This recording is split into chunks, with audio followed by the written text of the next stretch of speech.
நாம் இந்த நாட்களிலே தானியேலின் தரிசனங்கள் என்கிறதான தலைப்பிலே பரிசுத்த ஆவியானுடைய உதவியோடு தேவனுடைய திருவசனங்களை தியானித்து வருகிறோம்.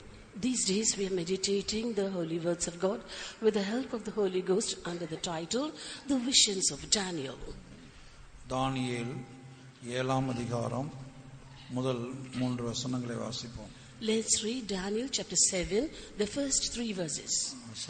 அதாவது தானியேல் 7ஆம் அதிகாரம் 2ஆம் வசனம் முதல் 5ஆம் வசனம் வரை வாசிப்போம். Daniel chapter 7 verses 2 to 5. தானியேல் சொன்னது, ராத்திரி காலத்தில் எனக்கு உண்டான தரிசனத்திலே நான் கண்டது என்னவென்றால், இதோ வானத்தின் 4 காற்றுகளும் பெரிய சமுத்திரத்தின் மேல் அடித்தது. அப்பொழுது வெவ்வேறு ரூபமுள்ள 4 பெரிய மிருகங்கள் சமுத்திரத்திலிருந்து எழும்பின. முந்தினது சிங்கத்தை போல இருந்தது, அதற்கு கழுகின் செட்டைகள் உண்டாயிருந்தது. நான் பார்த்து கொண்டிருக்கையில் அதன் இறகுகள் பிடுங்கப்பட்டது. அது தரையிலிருந்து எடுக்கப்பட்டு மனுஷனை போல 2 காலின் மேல் நிமிர்ந்து நிற்கும்படி செய்யப்பட்டது. மனுஷ இருதயம் அதற்கு கொடுக்கப்பட்டது.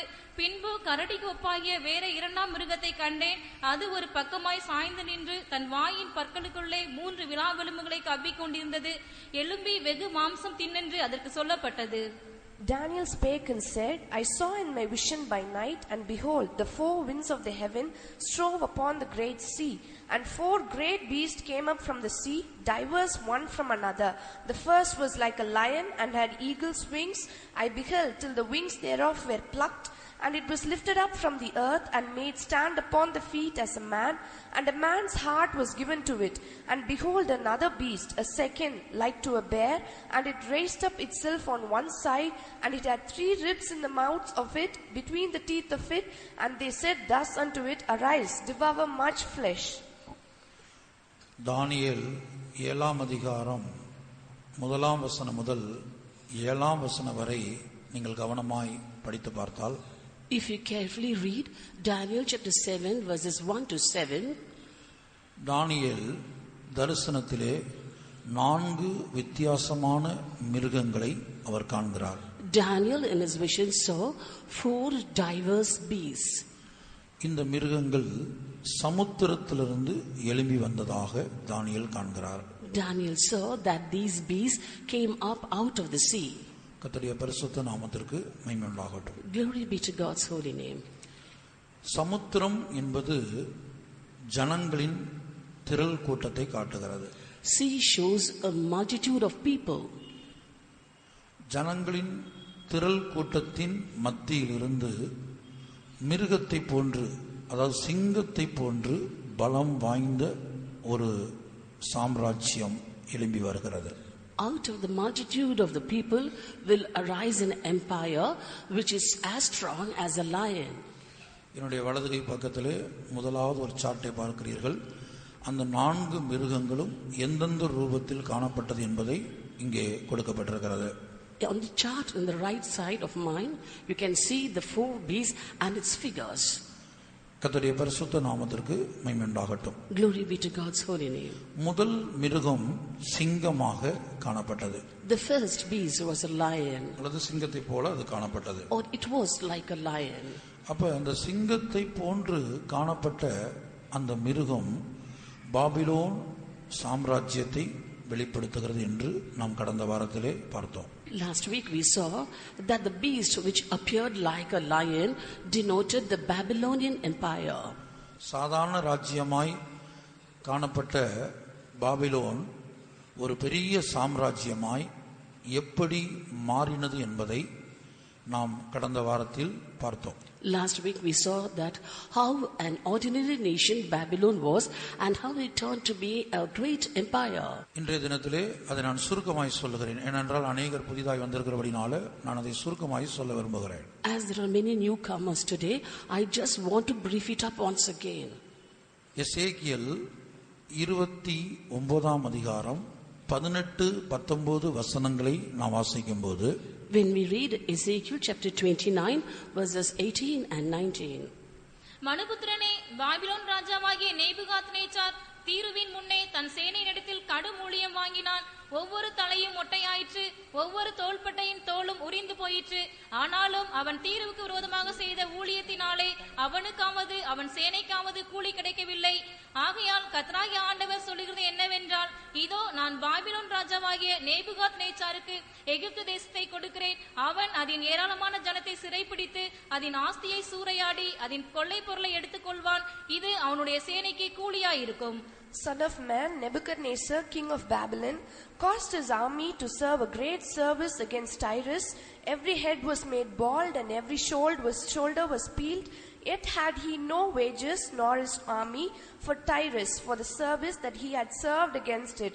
Therefore thus saith the Lord God, Behold, I will give the land of Egypt unto Nebuchadnezzar, king of Babylon, and he shall take a multitude, and take a spoil, and take a prey, and it shall be the wages for his army. தீரு என்று சொல்லக்கூடிய மிகவும் பிரபலமான ஒரு பட்டணம் காணப்பட்டது. There was a very famous or popular city called Tyrus. அந்த தீரு பட்டணத்தின் ராஜா, அந்த ராஜாவுக்குள்ளே பிசாசு புகுந்து அவனை பெருமை கொள்ளும்படியாக, தேவனுக்கு விரோதமாக பெருமை கொள்ளும்படியாக செய்தது. Devil entered into the king of Tyrus and made him to boast himself before God. அதை எசேக்கியேல் 28 அதிகாரம் 2 வசனத்திலே நாம் பார்க்கலாம். We read that in Ezekiel chapter 28 verse 2. அவன் தன்னுடைய இருதயத்தை தேவனுடைய இருதயத்தை போல மாற்றிக்கொண்டான். He had set his heart as the heart of God. ஆகவே தேவனுடைய நியாய தீர்ப்பு அந்த தீருவின் மேல் வந்தது.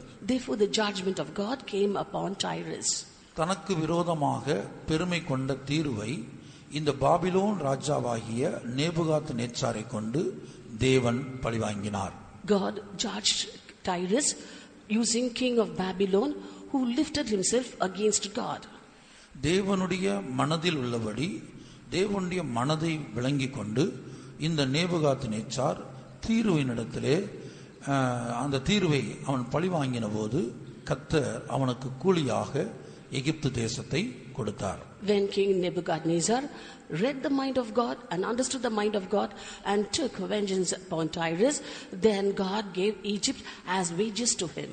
அதை எசேக்கியேல் 29 அதிகாரம் 18-19 வசனங்களை நீங்கள் படித்தால் விளங்கிக் கொள்ளலாம். If you read Ezekiel chapter 29 verses 18 and 19, you can understand it. இப்படி சாதாரண ராஜ்யமாய் காணப்பட்ட பாபிலோனை கர்த்தர் ஒரு சாம்ராஜ்யமாக மாற்றினார். In this way Babylon was once an ordinary nation and the Lord changed it into a great empire. மாத்திரமல்ல, பாபிலோன் ராஜாவை, அந்த நேபுகாத் நேச்சாரை கர்த்தர் என்னுடைய ஊழியக்காரன் என்று அழைத்து அவனை கனப்படுத்தினதை நாம் பார்க்கிறோம். Not only that, the Lord called Nebuchadnezzar, the king of Babylon, as his servant and also honored him.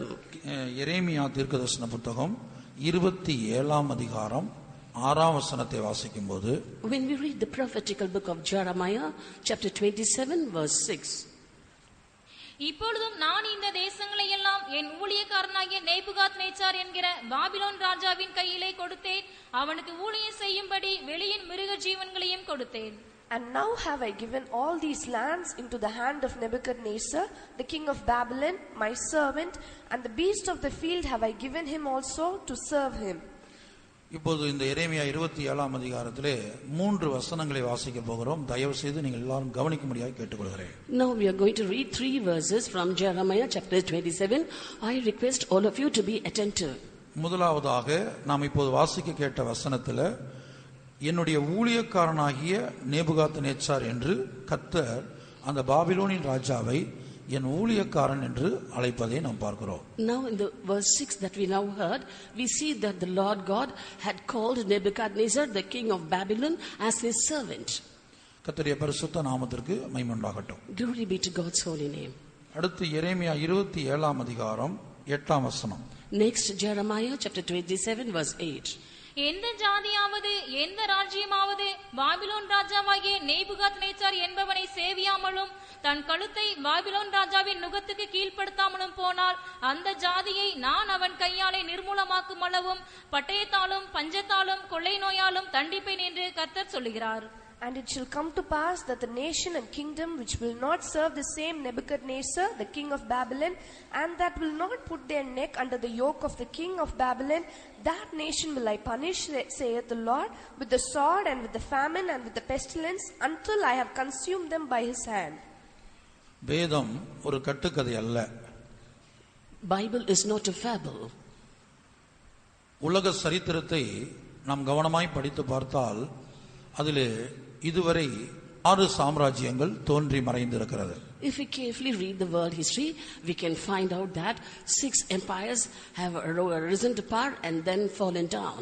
முதலாவது எகிப்து சாம்ராஜ்யம். First is the Egyptian empire. இரண்டாவது அசீரியா சாம்ராஜ்யம். Second, the Assyrian empire. மூன்றாவது பாபிலோனிய சாம்ராஜ்யம். Third, the Babylonian empire. நான்காவது Media Persia சாம்ராஜ்யம். Fourth, the Medo-Persian empire. ஐந்தாவது கிரேக்க சாம்ராஜ்யம். Fifth, empire of Greece.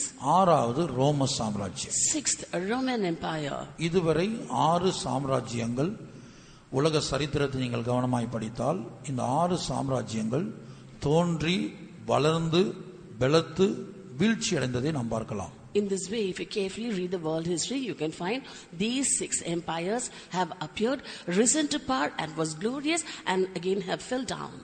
இந்த 6 சாம்ராஜ்யங்களுடைய தோற்றம், வளர்ச்சி, வீழ்ச்சி இவைகளை குறித்து உலக சரித்திரத்தை பார்க்கலும் சத்திய வேதத்தில் மிகவும் தெளிவாக எழுதப்பட்டிருக்கிறது.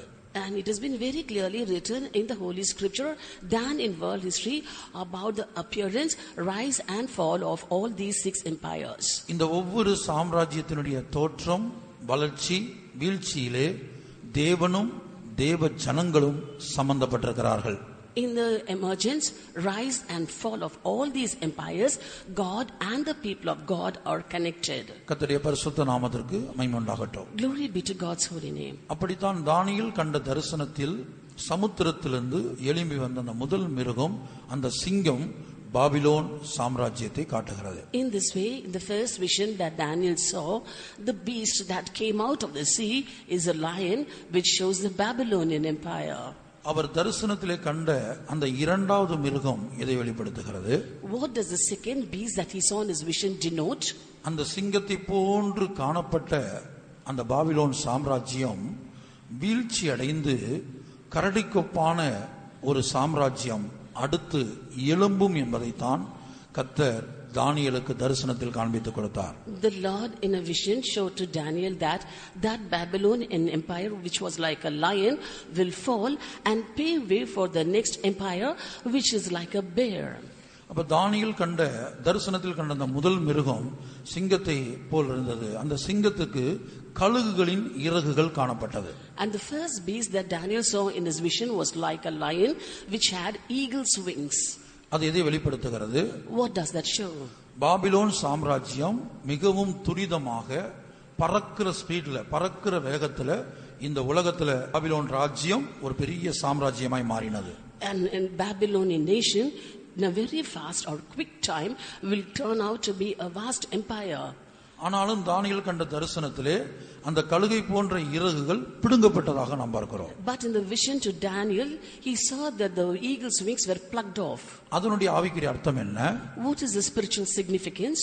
எவ்வளவு வேகமாக சாதாரண ராஜ்யமாய் காணப்பட்ட பாபிலோன் ஒரு சாம்ராஜ்யமாக உயர்ந்ததோ அவ்வளவு வேகத்துல அதுக்கு ஒரு பெரிய வீழ்ச்சி சம்பவித்தது. In a very quick pace, Babylon, which was an ordinary nation, emerged to be a vast empire, and with that equal pace, it's once again going to fall.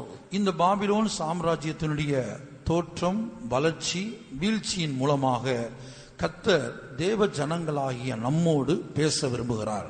And by the emergence, rise and fall of the Babylonian empire, the Lord wants to speak to us who are the children of God. கடந்த வாரத்திலே தீர்வை தேவனுடைய மனதில் உள்ளபடி அந்த Babylon ராஜாவாகிய Nebuchadnezzar நியாயந்தீர்த்த வேளையிலே கர்த்தர் எகிப்து தேசத்தை அவனுக்கு கூலியாக கொடுத்து ஒரு சாம்ராஜ்யமாக உயர்த்தினார் என்று பார்த்தோம். Last week we saw that when the Lord wanted to take vengeance upon Tyrus, Nebuchadnezzar, the king of Babylon, followed the instructions of the Lord, and so as a wages to him, the Lord gave him the land of Egypt. எரேமியா 27 அதிகாரத்திலே இப்போ நாம் 2 வசனங்களை வாசிக்க கேட்டோம். Now we heard 2 verses from Jeremiah chapter 27. 6ஆம் வசனத்திலே நாம் பார்த்தது என்ன? What did we see in verse 6? இப்பொழுதும் நான் இந்த தேசங்களை எல்லாம் என் ஊழியக்காரனாகிய நேபுகாத் நேச்சார் என்கிற பாபிலோன் ராஜாவின் கையிலே கொடுத்தேன். Now have I given all these lands into the hand of Nebuchadnezzar, the king of Babylon, my servant. இந்த வசனங்களை நாம் மிகுந்த ஜாக்கிரதையாய் கவனிக்க வேண்டும். We have to very carefully listen to these verses. எபிரேயர் 2:1 படிக்கிறோம், நாம் கேட்டவைகளை விட்டு விலகாதபடிக்கு மிகுந்த ஜாக்கிரதையாய் கவனிக்க வேண்டும். In Hebrews chapter 2 verse 1 we read that we ought to give the more earnest heed to the things which we have heard, lest at any time we should let them slip. உலக சரித்திரத்தை நீங்கள் பார்த்தால் நேபுகாத் நேச்சார் என்கிற ஒரு ராஜா எழும்பினதும் அவனுடைய வளர்ச்சி வீழ்ச்சி இவை எல்லாம் காணப்படுகிறது. அந்த பாபிலோன் சாம்ராஜ்யத்திலே அந்த ராஜ்யத்தை குறித்தும் ராஜாவை குறித்தும் கண்டெடுக்கப்பட்ட களிமண் படிவங்கள் தற்போது பிரிட்டிஷ் மியூசியத்தில் வைக்கப்பட்டிருக்கிறது. அதனுடைய படத்தை நாம் இங்கே பார்க்கிறோம். And in the world history we see about King Nebuchadnezzar of Babylon. The way he rose and his rise and fall, everything have been kept as clay molds or clay tablets in the British Museum, and we can see that in the chart here. ஆகவே இந்த நேபுகாத் நேச்சார் எப்படி உயர்த்தப்பட்டான்? அவன் தன்னுடைய சுய பலத்தினால தன்னுடைய சுய ஞானத்தினால அவன் உயர்த்தப்படவில்லை. Nebuchadnezzar did not rise up to power by his own strength or own wisdom. எரேமியா 27 அதிகாரம் 6ஆம் வசனத்தின்படி கர்த்தர் சொல்றார், அவனை என் ஊழியக்காரன் என்று அழைக்கிறார். முதலாவது In first of all Jeremiah chapter 27 verse 6, the Lord calls Nebuchadnezzar as his servant. மாத்திரமல்ல, இப்பொழுதும் நான் இந்த தேசங்களை எல்லாம் என் ஊழியக்காரனாகிய நேபுகாத் நேச்சார் என்ற பாபிலோன் ராஜாவின் கையில கொடுத்தேன். Not only that, he says, now have I given all these lands into the hand of Nebuchadnezzar, the king of Babylon, my servant. சரித்திரத்திலே சரித்திர ஆசிரியர்கள் சொல்லுகிறார்கள், கிட்டத்தட்ட இந்தியா முதற்கொண்டு எத்தியோப்பியா வரை 127 நாடுகளை இந்த பாபிலோன் சாம்ராஜ்யம் ஆளுகை செய்து வந்தது. Historians say that the Babylonian Empire was ruling over 127 provinces right from India until Ethiopia. இன்றைக்கு நம்முடைய நாட்கள்ல 210க்கும் அதிகமான நாடுகள் இருக்கிறது. Today, during our days, we have more than 210 nations. இந்த நாடுகள் அதிகமாக காரணம் என்ன? What's the reason for the number of nations to increase? சில நாடுகள் 2ஆக பிரிந்தது. Certain countries were bifurcated. சில நாடுகள் 3ஆக 4ஆக பிரிந்திருக்கிறது. And certain others were divided into 3 or also to 4. கர்த்தருடைய பரிசுத்த நாமத்துக்கு உண்டாகட்டும். Glory be to God's holy name. Esther 1ஆம் அதிகாரம் 1ஆம் வசனத்தை வாசிக்கும்போது இந்தியா முதல், இந்து தேசம் என்பது இந்தியாவை காட்டுகிறது, இந்தியா முதல் எத்தியோப்பியா வரை 127 நாடுகளை அந்த மேதியா பெர்சியா, அதாவது பாபிலோனுக்கு அடுத்து 4வது எழும்பினது மேதியா பெர்சியா சாம்ராஜ்யம், அவங்க 127 நாடுகளை ஆளுகை செய்தார்கள் என்று எஸ்தர் 1:1 படிக்கிறோம். In the book of Esther chapter 1 verse 1 we read that the Medo-Persian empire, that is the empire which succeeded the Babylonian empire, were ruling over 127 provinces from India until Ethiopia. Hindu தேசம் முதல் Ethiopia தேசம் வரைக்கும் உள்ள 127 நாடுகளையும் அரசாண்ட அகாசுவேருவின் நாட்களிலே சம்பவித்ததாவது. Now it came to pass in the days of Ahasuerus, this is Ahasuerus, which reigned from India even unto Ethiopia over 107 provinces. இந்த வசனம் குறிப்பிடுவது மேதியா பெர்சியா சாம்ராஜ்யத்தை குறித்து. This verse specifies about the Medo-Persian empire. ஆனால் Babylon சாம்ராஜ்யத்திலிருந்து தான் Media Persia சாம்ராஜ்யம் உருவானது. அதை பறித்து கொண்டு தான் உருவானது. But Medo-Persian empire rose up from the Babylonian empire, that is, it succeeded it. அவையெல்லாம் வேதத்தில் இருக்கிறது. இனி வரக்கூடிய நாட்களில் நாம் பார்ப்போம். All of them are recorded in the scripture. We can look at that in days coming. ஆகவே இங்கே கர்த்தர் சாதாரண ராஜ்யமாய் காணப்பட்ட இந்த பாபிலோனை ஒரு பெரிய சாம்ராஜ்யமாகவும், சாதாரண ராஜாவாய் காணப்பட்ட நேபுகாத் நேச்சாரை ஒரு பெரிய சாம்ராஜ்யத்துக்கு அதிபதியாகவும் உயர்த்தினார். Therefore the Lord converted Babylon, which was an ordinary nation, into a vast empire, and King Nebuchadnezzar, who was an ordinary king, into a great emperor. 8ஆம் வசனத்தை எரேமியா 27:8 தயவு செய்து எல்லாரும் உங்களுடைய வேதத்தை திறந்து படித்து பாருங்கள். அந்த வசனத்தை வாசிப்போம். எரேமியா 27:8. Jeremiah chapter 27 verse 8. எந்த ஜாதியாவது எந்த ராஜ்யமாவது பாபிலோன் ராஜாவாகிய நேபுகாத்நேச்சார் என்பவனை சேவியாமலும் தன் கழுத்தை பாபிலோன் ராஜாவின் நுகத்துக்கு கீழ்ப்படுத்தாமலும் போனால் அந்த ஜாதியை நான் அவன் கையாலே நிர்மூலமாக்கும் அளவும் பட்டயத்தாலும் பஞ்சத்தாலும் கொள்ளை நோயாலும் தண்டிப்பேன் என்று கர்த்தர் சொல்லுகிறார். And it shall come to pass that the nation and the kingdom which will not serve the same Nebuchadnezzar the king of Babylon, and that will not put their neck under the yoke of the king of Babylon, that nation will I punish, saith the Lord, with the sword and with the famine and with the pestilence, until I have consumed them by his hand. இப்போ உலக சரித்திரம் தெரிஞ்சவங்களுக்கு நேபுகாத்நேச்சாருடைய வளர்ச்சி, அவன் ஒரு பெரிய சாம்ராஜ்யத்தின் அதிபதி, இது மட்டும்தான் தெரியும். People who know world history will know the fact only that Nebuchadnezzar was the emperor of a great empire. ஆனால் வேதத்தை வாசித்தால்தான் சாதாரண ராஜாவாய் காணப்பட்ட நேபுகாத்நேச்சாரையும் சாதாரண ராஜ்யமாய் காணப்பட்ட பாபிலோனை சாம்ராஜ்யமாய் மாற்றினது தேவனாகிய கர்த்தர் என்பது வேதத்தை நாம் கவனமாய் படித்தால் தான் தெரியும். But only if we carefully read the scripture can we understand that it was the Lord God who converted an ordinary Babylonian nation into a vast empire, and also ordinary king Nebuchadnezzar into a great emperor. எசேக்கியேல் 29ஆம் அதிகாரம் 18-19 வசனங்களை அடிப்படையாக கொண்டு, keeping Ezekiel chapter 29 verses 18 and 19 as the base, அந்த ரெண்டு வசனங்கள்ல எப்படி அந்த நேபுகாத்நேச்சாரை கர்த்தர் உயர்த்தினார் என்று நாம் பார்க்கிறோம். In those two verses we saw the way the Lord had lifted up King Nebuchadnezzar. எரேமியா 27:6-8 இந்த ரெண்டு வசனங்கள்லயும், in Jeremiah chapter 27 verses 6 and 8, இங்க 8ஆம் வசனத்துல கர்த்தர் என்ன சொல்லுகிறார்? what does the Lord say in verse 8? எந்த ஜாதியாவது, any nation, எந்த ராஜ்யமாவது, or any kingdom, பாபிலோன் ராஜாவாகிய Nebuchadnezzar என்பவனை சேவியாமலும், which will not serve the same Nebuchadnezzar king of Babylon, தன் கழுத்தை பாபிலோன் ராஜாவின் நுகத்துக்கு கீழ்ப்படுத்தாமலும் போனால், and that will not put their neck under the yoke of the king of Babylon, அந்த ஜாதியை நான் அவன் கையாலே நிர்மூலமாக்கும் அளவும் பட்டயத்தாலும் பஞ்சத்தாலும் கொள்ளை நோயாலும் தண்டிப்பேன். and I will punish, saith the Lord, with the sword, with the famine, and with the pestilence, until I have consumed them by his hand, என்று கர்த்தர் சொல்லுகிறார். saith the Lord. கர்த்தருடைய பரிசுத்த நாமத்துக்கு மகிமை உண்டாகட்டும். Glory be to God's holy name. இப்ப இதுதான் நேபுகாத்நேச்சார் உயர்த்தப்பட்டதான ரகசியம். This is the secret as to how Nebuchadnezzar grew up to power. இதுதான் தானியேல் தரிசனத்துல கண்ட அந்த சிங்கம். This was the lion that Daniel saw in his vision. அதுக்கு கழுகின் இறகுகள் கொடுக்கப்பட்டிருந்தது. It was given eagle's wings. அது எதை காட்டுதுன்னா, பறக்கக்கூடிய கழுகு வந்து வேகமாய் பறக்கக்கூடிய ஒரு பறவை. Eagle is a bird that flies fast.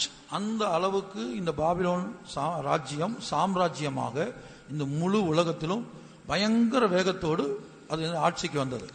And similar to that, the Babylonian nation in a very fast pace turned out to be a great empire. அல்லது ஒரு ராஜ்யமாய் இருந்து சாம்ராஜ்யமாக பயங்கர வேகமாக உருவெடுத்தது. Or very quickly from being a nation it became a great empire. அப்ப இதை உயர்த்தினது, மறைவாக இருந்து இந்த நேபுகாத்நேச்சாரை உயர்த்தினது தேவனாகிய கர்த்தர். It was the Lord God who lifted up Nebuchadnezzar even though he was hidden. அப்ப இந்த தேவனாகிய கர்த்தர் மற்ற எல்லா ராஜ்யங்களையும் இந்த நேபுகாத்நேச்சார் இடத்துல ஒப்படைத்தது மாத்திரமல்ல, தம்முடைய சொந்த ஜனங்களையும் தன்னுடைய சொந்த ஆலயத்தையும் சாலமோனால் கட்டப்பட்ட தேவாலயத்தையும் கூட இவனுடைய கரத்திலே ஒப்படைத்தார். Then the Lord God not only gave all the nations into the hand of Nebuchadnezzar, but also his own people, and also his temple that was built by Solomon did he give it into his hands. ஆனால் இந்த நேபுகாத்நேச்சாருக்குள்ள பெருமை வந்து விட்டது. But pride came into this Nebuchadnezzar. கர்த்தருடைய பரிசுத்த நாமத்துக்கு மகிமை உண்டாகட்டும். Glory be to God's holy name. அவன் தேவனுக்கு விரோதமாக, தேவனுடைய ஆலயத்துக்கு விரோதமாக அவன் கிரியை செய்யக்கூடியவனாய் மாறிவிட்டான். He started to work against God and the temple of God. இப்ப தேவனுடைய ஆலயத்துக்கு விரோதமாக அவன் எப்படி கிரியை செய்தான்? How did he work against the temple of God? 2 ராஜாக்கள் 25ஆம் அதிகாரம் 13ஆம் வசனத்தை வாசிக்கும்போது, when we read 2 Kings chapter 25 verse 13, and the pillars of brass that were in the house of the Lord, and the bases and the brazen sea that was in the house of the Lord, did Chaldees break in pieces and carried the brass of them to Babylon. கர்த்தருடைய ஆலயத்திலிருந்த வெண்கல தூண்களையும் அதிலிருந்த ஆதாரங்களையும் கர்த்தருடைய ஆலயத்திலிருந்த வெண்கல கடல் தொட்டியையும் கல்தையர் உடைத்து போட்டு அவைகளின் வெண்கலத்தை பாபிலோனுக்கு எடுத்துக்கொண்டு போனார்கள். இப்ப பாருங்க, தேவனுடைய ஆலயத்துல காணப்பட்ட வெண்கல கடல் தொட்டியை உடைத்து போட்டான். They broke off the brazen sea that was found in the temple of God. 2 நாளாகமம் 36 அதிகாரம் 7 வசனத்தை வாசிக்கும் போது, When we read 2 Chronicles chapter 36 verse 7, கர்த்தருடைய ஆலயத்தின் பணிமுட்டுகளிலும் சிலவற்றை நேபுகாத்நேச்சார் பாபிலோனுக்கு கொண்டு போய் அவைகளை பாபிலோனில் உள்ள தன்னுடைய கோவிலிலே வைத்தான். Nebuchadnezzar also carried off the vessels of the house of the Lord to Babylon and put them in his temple at Babylon. கர்த்தருடைய பரிசுத்த நாமத்திற்கு மகிமை உண்டாகட்டும். glory be to God's holy name. எந்த தேவனாகிய கர்த்தர் தன்னை உயர்த்தினாரோ அந்த தேவனாகிய கர்த்தருடைய ஆலயத்துக்கு விரோதமாக அவன் கிரியை செய்யக்கூடியவனாய் அந்த ஆலயத்தின் பனிமுட்டுகளை, வெளியேறப்பட்ட பனிமுட்டுகளை கொண்டு போய் தன்னுடைய விக்கிரக கோவிலிலே அவன் வைத்தான் என்று நாம் படித்தோம். We saw that he was working against the temple of God, that God who had helped him to come up in life and also carried away the precious vessels of the house of God and took it to his house, the temple of idols. முதலாவதாக அந்த Nebuchadnezzar தேவனுக்கு விரோதமாக என்ன செய்தான் என்பதை நான் வரிசைப்படுத்துகிறேன். First of all, let me list out the things that Nebuchadnezzar did against God. பிற்பாடு அதனுடைய ஆவிக்குரிய அர்த்தத்தை நம்முடைய ஜீவியத்தோடு நாம் ஒப்பிட்டு படிக்க போகிறோம். Later we are going to read into the spiritual experiences, comparing it with our life. அப்ப நேபுகாத்நேச்சார் செய்த முதல் காரியம் என்ன? What was the first thing done by Nebuchadnezzar? 2 ராஜாக்கள் 25:13 நாம் படித்தபடி வெண்கல கடல் தொட்டியை உடைத்து போட்டான். As we read in 2 Kings chapter 25 verse 13, he broke off the brazen sea. 2 நாளாகமம் 36 அதிகாரம் 7 வசனத்தின்படி தேவனுடைய ஆலயத்தில் காணப்படுகிற பனிமுட்டுகளை கொண்டு போய் தன்னுடைய கோவிலிலே, அந்த விக்கிரக கோவிலிலே வைத்து விட்டான். As we read in 2 Chronicles chapter 36 verse 7, he took away the precious vessels found in the house of the Lord and put them in his temple at Babylon. மூன்றாவதாக Third, எரேமியா 50 அதிகாரம் 17 வசனத்தை வாசிக்கும் போது, when we read Jeremiah chapter 50 verse 17, இஸ்ரவேல் தெரிபட்டு போன ஆடு, சிங்கங்கள் அதை துரத்தின. முதலில் அசிரியா ராஜா அதை பட்சித்தான். கடைசியில் பாபிலோன் ராஜாவாகிய இந்த நேபுகாத்நேச்சார் அதன் எலும்புகளை முறித்தான். Israel is a scattered sheep. The lions have driven him away. First the king of Assyria had devoured him, and last this Nebuchadnezzar, king of Babylon, had broken his bones. இங்கே நாம் பார்க்கிறோம், இஸ்ரவேல் ஜனங்கள் அல்லது தேவனுடைய சொந்த ஜனங்களுடைய எலும்புகளை முறித்தான் என்று கர்த்தர் சொல்கிறார். here the Lord says he broke the bones of Israel, that is God's own people. இனி நான்காவதாக Fourth point, தானியேல் 3 அதிகாரம் 1 வசனத்தை வாசிக்கும் போது, when we read Daniel chapter 3 verse 1, ராஜாவாகிய நேபுகாத்நேச்சார் 60 முழ உயரமும் 6 முழ அகலமுமான ஒரு பொற்சிலையை பண்ணுவித்து பாபிலோன் மாகாணத்தில் இருக்கிற தூரா என்னும் சமபூமியிலே நிறுத்தினான்.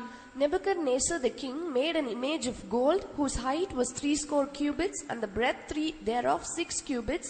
He set it up in the plain of Dura in the province of Babylon. கர்த்தருடைய பரிசுத்த நாமத்திற்கு மகிமை உண்டாகட்டும். glory be to God's holy name. ஒரு விக்கிரகத்தை நிறுத்தி அந்த விக்கிரகத்தை வணங்க வேண்டும் என்று சொல்லி அந்த தேவனுடைய பிள்ளைகளை அல்லது யூத வாலிபர்களை அவன் கட்டாயப்படுத்தினான் என்று நாம் பார்க்கிறோம். We see that he set up an image and forced the people of God to worship it. 14-15 அதே அதிகாரம், தானியேல் 3 அதிகாரம் 14-15 வசனங்களை வீட்டில் படித்து பார்த்துக் கொள்ளுங்க. You can go home and read Daniel chapter 3 verses 14 and 15. இப்படி விக்கிரக ஆராதனை செய்யும்படியாக தேவனுடைய ஜனத்தை அவன் தூண்டக்கூடியவனாய் இருந்தான்.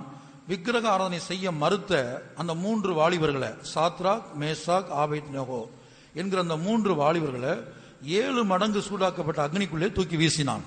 In this way he instigated the people of God to follow after idolatry, and when the 3 youths, Shadrach, Meshach and Abednego, refused to follow idolatry, he cast them into a superheated furnace which was heated 7 times over. கடைசியாக அவனுடைய தனிப்பட்ட, இது இப்ப சொல்றதெல்லாம் நேபுகாத்நேச்சாருடைய வாழ்க்கையில் வந்த பாவம். All the things that I'm now telling are the sins that were found in the life of Nebuchadnezzar. கடைசியாக அவனுடைய சொந்த வாழ்க்கையில தானியேலின் புத்தகத்தில் நாம் படிக்கிறோம், இது நான் கட்டின மகா பாபிலோன் அல்லவா, இது என்னுடைய வல்லமை பிரதாபத்துக்காக, என் மகிமை பிரதாபத்துக்காக நான் கட்டின மகா பாபிலோன் அல்லவா என்று அவன் சொன்னான். Finally, about his own life, he said, that also is written in Daniel, is not this great Babylon that I have built for the house of the kingdom by the might of my power and for the honor of my majesty. தானியேல் 4ஆம் அதிகாரம் 30-31 வசனங்கள். Daniel chapter 4 verses 30 and 31. இது என் வல்லமையின் பராக்கிரமத்தினால் என் மகிமை பிரதாபத்துக்கென்று ராஜ்யத்துக்கு அரண்மனையாக நான் கட்டின மகா பாபிலோன் அல்லவா என்று சொன்னான். இந்த வார்த்தை ராஜாவின் வாயில் இருக்கும் போதே வானத்திலிருந்து ஒரு சத்தம் உண்டாகி, ராஜாவாகிய நேபுகாத்நேச்சாரே, ராஜ்யபாரம் உன்னை விட்டு நீங்கிற்று. The king spake and said, Is not this great Babylon that I have built for the house of the kingdom by the might of my power and for the honor of my majesty? While the word was in the king's mouth, there fell a voice from heaven saying, O King Nebuchadnezzar, to thee it is spoken, the kingdom is departed from thee. கர்த்தருடைய பரிசுத்த நாமத்திற்கு மகிமை உண்டாகட்டும். Praise be to God's holy name. இப்ப இந்த இத்தனை விஷயங்களையும் நம்முடைய ஆவிக்குரிய ஜீவியத்தோடு நாம் ஒப்பிட்டு பார்க்க போகிறோம். Now we are going to compare all these matters with our spiritual life. அதே வேளையில அந்த பாபிலோன் ராஜாவாகிய சாம்ராஜ்யத்தின் அதிபதியாகிய நேபுகாத்நேச்சாருடைய விழுகைக்கான காரணம் இவைதான். At the same time, these are the reasons for the downfall of Nebuchadnezzar, the emperor in the Babylonian empire. முதல் காரியம் நாம் படித்தது வெண்கல கடல் தொட்டியை உடைத்து போட்டான். The first reason that we saw was that he broke off the brazen sea. 2 ராஜாக்கள் 25:13. 2 Kings 25 verse 13. கர்த்தருடைய ஆலயத்தில் இருந்த வெண்கல தூண்களையும் அதிலிருந்த ஆதாரங்களையும் கர்த்தருடைய ஆலயத்தில் இருந்த வெண்கல கடல் தொட்டியையும் கல்தையர் உடைத்து போட்டு அவைகளின் வெண்கலத்தை பாபிலோனுக்கு எடுத்துக்கொண்டு போனார்கள். And the pillars of brass that were in the house of the Lord, and the bases, and the brazen sea that was in the house of the Lord, did the Chaldees break in pieces and carried the brass of them to Babylon. கர்த்தருடைய பரிசுத்த நாமத்திற்கு மகிமை உண்டாகட்டும். Glory be to God's holy name. முதலாவதாக நாம் இங்கே பார்க்கும்போது வெண்கல கடல் தொட்டி என்பது எதை காட்டுகிறது? First of all, let us see what brazen sea means. ஆசரிப்பு கூடாரத்திலே ஒரு வெண்கல தொட்டி காணப்பட்டது. In the tabernacle we see of a brazen sea. Solomon கட்டின ஆலயத்திலே வெண்கல கடல் தொட்டி காணப்பட்டது. In the temple built by Solomon we see a brazen sea there. இங்கே நேபுகாத்நேச்சார் உடைத்து போட்டது அல்லது அவனுடைய ராணுவம் அவனுடைய சேனை உடைத்து போட்டது வெண்கல கடல் தொட்டியை. Here the army of Babylon had broken off the brazen sea. அப்ப தேவனாகிய கர்த்தர் தான் அவனை உயர்த்தினார். Is the Lord God who lifted him up? அவன் நன்றி மறந்து விட்டான். And he forgot to be grateful. நன்றி உள்ள இருதயத்தை அவன் இழந்து விட்டான். He lost a grateful heart. உயர்த்தப்பட்ட போது அவனுக்குள்ள பெருமை வந்து விட்டது.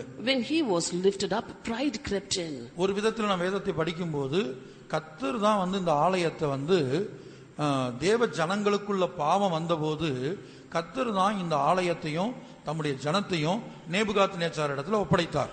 In the scripture we see in a way that when the sins came into the life of the children of Israel, is the Lord God who gave this temple and the children of Israel into the hands of Nebuchadnezzar.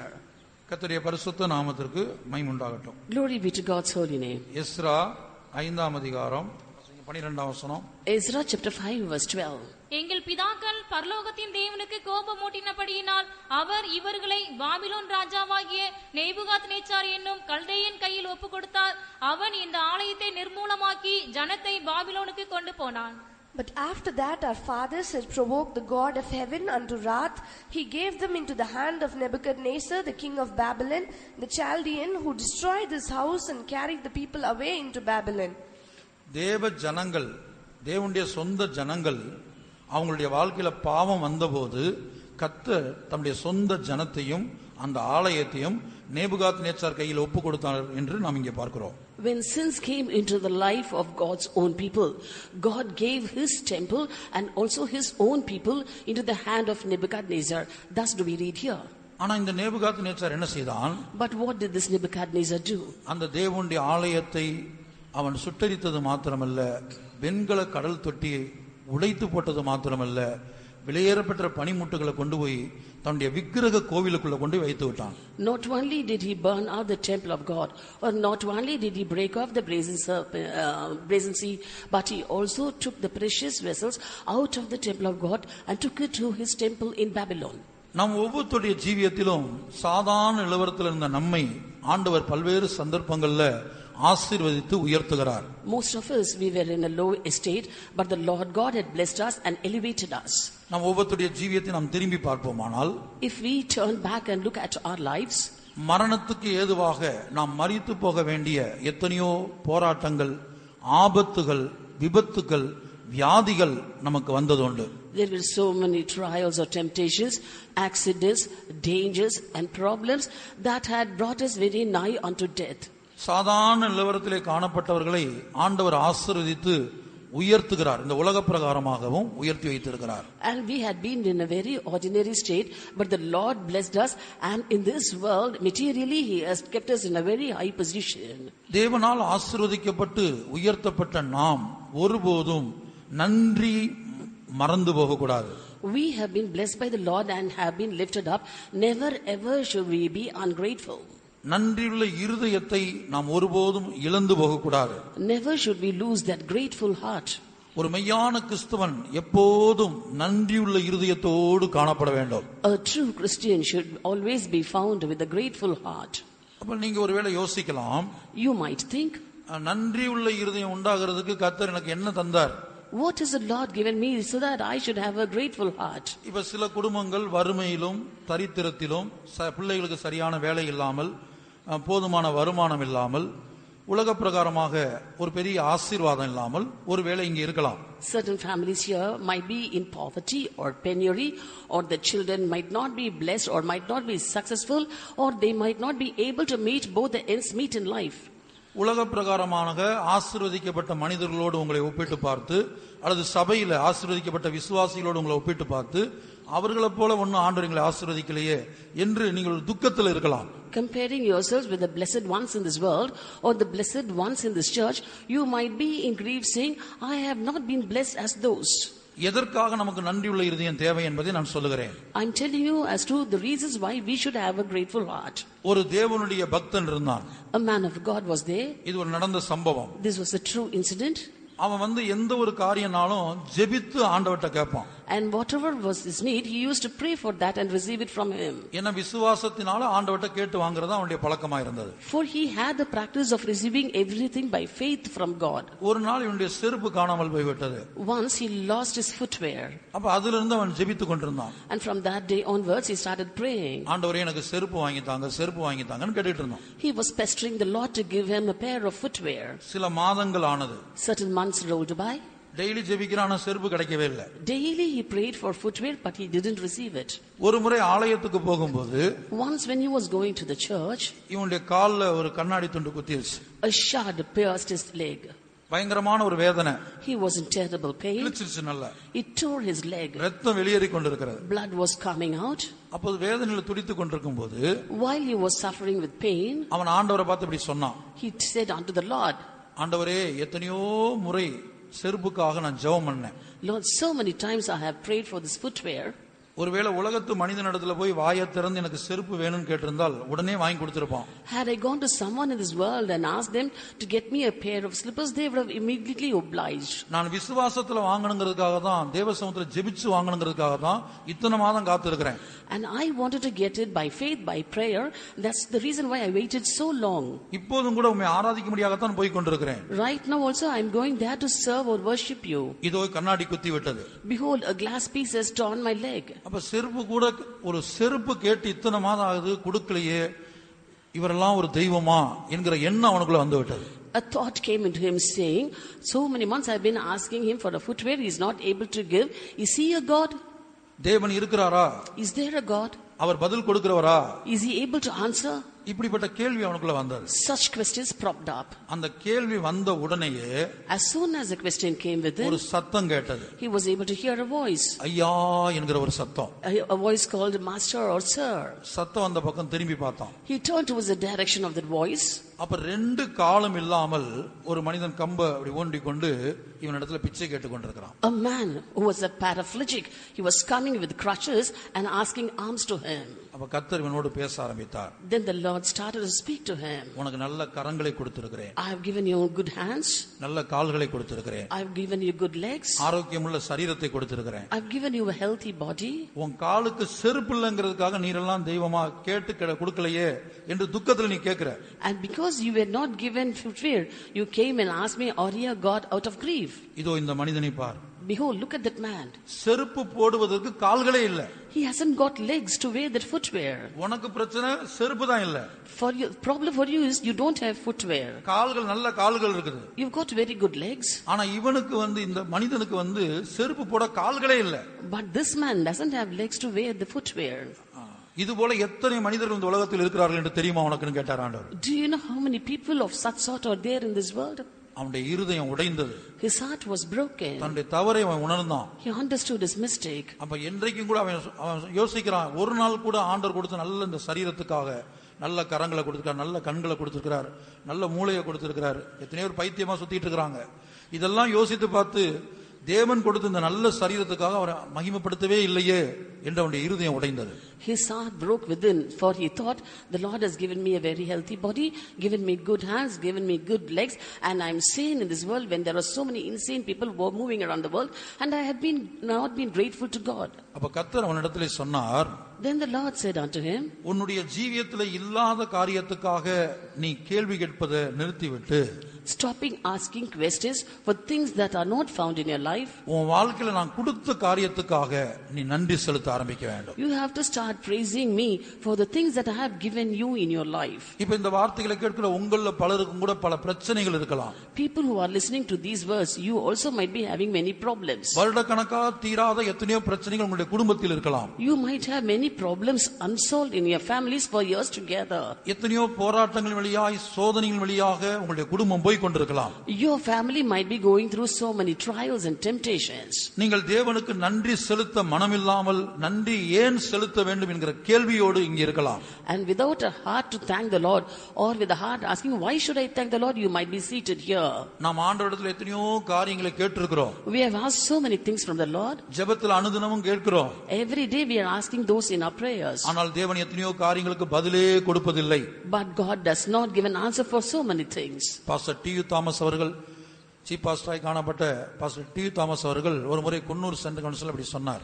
Once in the Kunur Central Convention, the late Pastor T.U. Thomas, who was the chief pastor, said like this. நம்முடைய எத்தனையோ ஜெபங்களுக்கு தேவன் பதில் தராமல் இருக்கிறார். God has not answered many prayers of us. அதனால தேவனை மன்னித்து விடுங்கள் என்று சொன்னார். But you have to forgive God. உங்களுடைய ஜெபத்துக்கு ஆண்டவர் உடனே பதில் தராதனால, அல்லது சில மாதங்களா ஜெபிக்கிறீங்க, சில வருஷங்களா ஜெபிக்கிறீங்க, பதில் கிடைக்காதனால நீங்க என்ன செய்யுங்க, தேவனை மன்னித்து விடுங்கள். Your prayers haven't been answered instantly. You have prayed for many months or also for many years, but yet you have got to forgive God.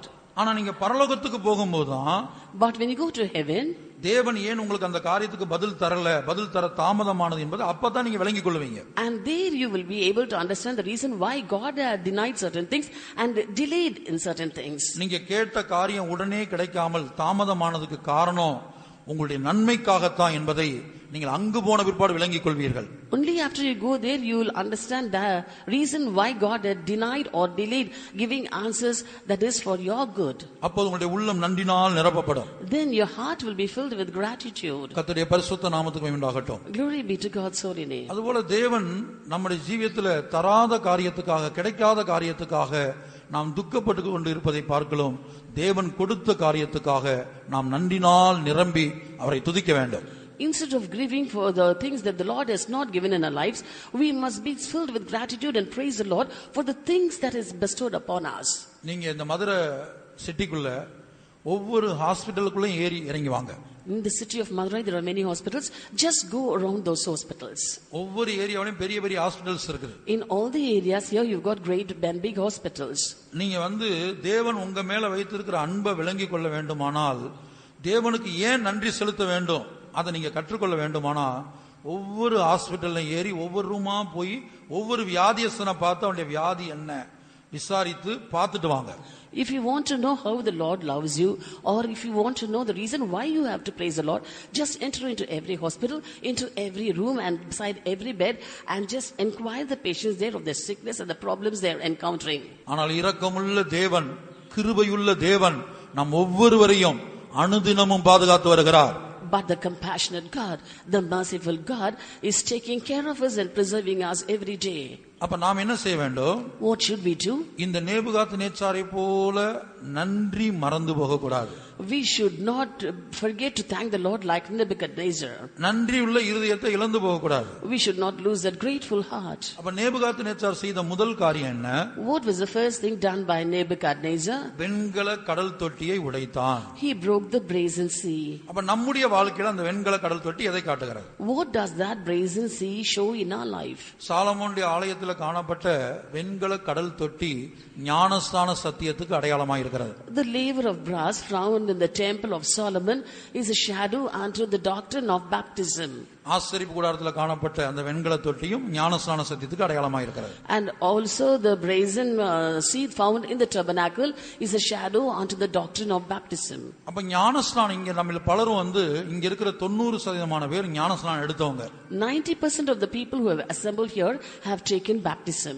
இந்த ஞானஸ்தானத்துல நாம் தேவனோடு ஒரு உடன்படிக்கை பண்ணுகிறோம். And in this baptism we make a covenant with the Lord. அந்த உடன்படிக்கைக்கு பேரு நல் மனசாட்சியின் உடன்படிக்கை. The name of that covenant is a covenant of good conscience. 1 பேதுரு 3 அதிகாரம் 21 வசனம்.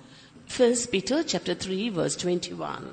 அதற்கு ஒப்பனையான ஞானஸ்நானமானது மாம்ச அழுக்கை நீக்குதலாயிராமல் தேவனை பற்றும் நல்மனசாட்சியின் உடன்படிக்கையாயிருந்து இப்பொழுது நம்மையும் இயேசு கிறிஸ்துவினுடைய உயிர்த்தெழுதலினால் ரட்சிக்கிறது.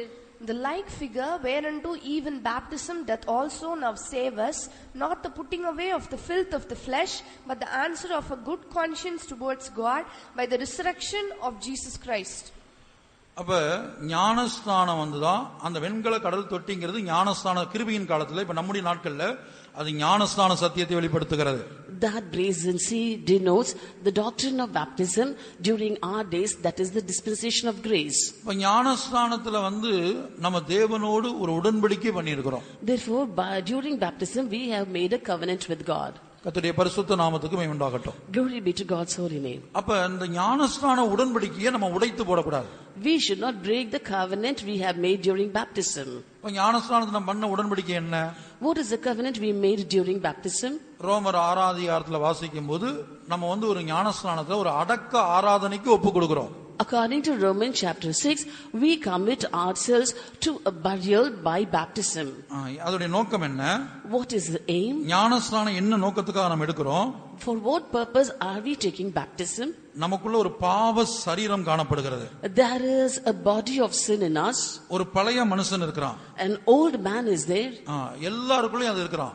That old man is found in everyone. அது ஒளிந்து போக வேண்டும். It has to be destroyed. ரோமர் 6:6. Romans chapter 6 verse 6. நாம் இனி பாவத்துக்கு ஊழியம் செய்யாதபடிக்கு பாவ சரீரம் ஒழிந்து போகும் பொருட்டாக நம்முடைய பழைய மனுஷன் அவரோட கூட சிலுவையில் அறையப்பட்டதென்று அறிந்திருக்கிறோம். Knowing this, that our old man is crucified with him, that the body of sin might be destroyed, that henceforth we should not serve sin. ரோமர் 6 அதிகாரம் 4 வசனத்தை வாசிக்கும் போது ஒரு அடக்க ஆராதனை, ஞானஸ்நானங்கிறது ஒரு அடக்க ஆராதனை. And in Romans chapter 6 verse 4 we see that baptism is compared to a burial service. மேலும் பிதாவின் மகிமையினாலே கிறிஸ்து மரித்தோரிலிருந்து எழுப்பப்பட்டது போல நாமும் புதிதான ஜீவனுள்ளவர்களாய் நடந்து கொள்ளும்படிக்கு அவருடைய மரணத்திற்குள்ளாக்கும் ஞானஸ்நானத்தினாலே கிறிஸ்துவுடனே கூட அடக்கம் பண்ணப்பட்டோம். Therefore we are buried with him by baptism into death, that like as Christ was raised up from the dead by the glory of the Father, even so we also should walk in newness of life. கிறிஸ்துவுடனே கூட அடக்கம் பண்ணப்பட்டோம். We have been buried with Christ. நோக்கம் என்ன? What's the purpose? நமக்குள்ள இருக்கிற பாவ சரீரம் ஒளிந்து போக வேண்டும். The body of sin that is found in us should be destroyed. நம்முடைய பழைய மனுஷன் சிலுவையிலே அறையப்பட வேண்டும். Our old man should be crucified on the cross. இந்த பழைய மனுஷன் என்று சொன்னா இந்த பழைய மனுஷனுக்குள்ள பெருமை இருக்கிறது. When we say of old man, pride is found in that old man. இந்த பழைய மனுஷனுக்குள்ள பொறாமை இருக்கிறது. Envy is found in this old man. இந்த பழைய மனுஷனுக்குள்ள பகை இருக்கிறது. Hatred is found in this old man. இந்த பழைய மனுஷனுக்குள்ள வைராக்கியங்கள் இருக்கிறது. Emulations are found in this old man. இந்த பழைய மனுஷனுக்குள்ள பிரிவினை இருக்கிறது. And divisions are found in this old man. கலாத்தியர் 5 அதிகாரம் 19-20 வசனங்களை படித்து பாத்தீங்கன்னா, when we read Galatians chapter 5 verses 19 and 20, அங்கே மாம்சத்தின் கிரியைகள் என்று சொல்லி ஒரு பெரிய பட்டியல் கொடுக்கப்பட்டிருக்கிறது. given is a great list for the deeds of the flesh. கலாத்தியர் 5:19-20. Galatians chapter 5 verses 19 and 20. மாம்சத்தின் கிரியைகள் வெளியரங்கமாயிருக்கின்றன. அவையாவன: விபச்சாரம், வேசித்தனம், அசுத்தம், காமவிகாரம், விக்கிரகாராதனை, பில்லி சூனியம், பகைகள், விரோதங்கள், வைராக்கியங்கள், கோபங்கள், சண்டைகள், பிரிவினைகள், மார்க்கபேதங்கள், பொறாமைகள், கொலைகள், வெறிகள், களியாட்டுகள் முதலானவைகளே. Now the works of the flesh. அது வசனத்தை கம்ப்ளீட் பண்ணுங்க. இப்படிப்பட்டவைகளை செய்கிறவர்கள் தேவனுடைய ராஜ்யத்துக்கு வருகைக்கு போக முடியாது. இப்படிப்பட்டவைகளை செய்கிறவர்கள் தேவனுடைய ராஜ்யத்தை சுதந்தரிப்பதில்லை என்று முன்னே நான் சொன்னது போல இப்பொழுதும் உங்களுக்கு சொல்லுகிறேன். Now the works of the flesh are manifest, which are these: adultery, fornication, uncleanness, lasciviousness, idolatry, witchcraft, hatred, variance, emulations, wrath, strife, seditions, heresies, envying, murders, drunkenness, revellings, and such like, of the which I tell you before, as I have also told you in time past, that they which do such things shall not inherit the kingdom of God. தயவு செய்து எல்லா தேவனுடைய பிள்ளைகளும் இந்த வசனத்தை கவனிங்க. I request all the children of God carefully listen to these verses. இந்த பட்டியல்ல சொல்லப்பட்ட ஏதாயிலும் ஒரு சுபாவம் எனக்குள்ளோ உங்களுக்குள்ளோ இருந்தால், if any one of the natures given in this list is found in you or me, தேவனுடைய ராஜ்யம்னா சீயோனும் எருசலேம் சேர்ந்துதான் தேவனுடைய ராஜ்யம் என்று அழைக்கப்படுகிறது, பரலோக ராஜ்யம் என்று அழைக்கப்படுகிறது. Zion and Jerusalem together is called the kingdom of God. அதற்குள்ள பிரவேசிக்க முடியாது. We cannot enter into it. மாத்திரமல்ல, இந்த பட்டியலில் உள்ள சில சுபாவங்கள் உள்ளவர்கள் நித்திய அக்னி கடலுக்கு போவார்கள் என்று வெளிப்படுத்தின விசேஷம் 21:8 படிக்கிறோம். Not only that, certain natures which are listed in this list, they will find a place in eternal hellfire according to Revelation chapter 21 verse 8. பயப்படுகிறவர்களும் அவிசுவாசிகளும் அருவருப்பானவர்களும் கொலைபாதகரும் விபச்சாரக்காரரும் சூனியக்காரரும் விக்கிரகாராதனைக்காரரும் பொய்யர் அனைவரும் இரண்டாம் மரணமாகிய அக்கினியும் கந்தகமும் எரிகிற கடலிலே பங்கடைவார்கள் என்றார். But the fearful and unbelieving and the abominable and murderers and whoremongers and sorcerers and idolaters and all liars shall have their part in the lake which burneth with fire and brimstone, which is the second death. பொய் பேசினா போதும். Is enough if we lie.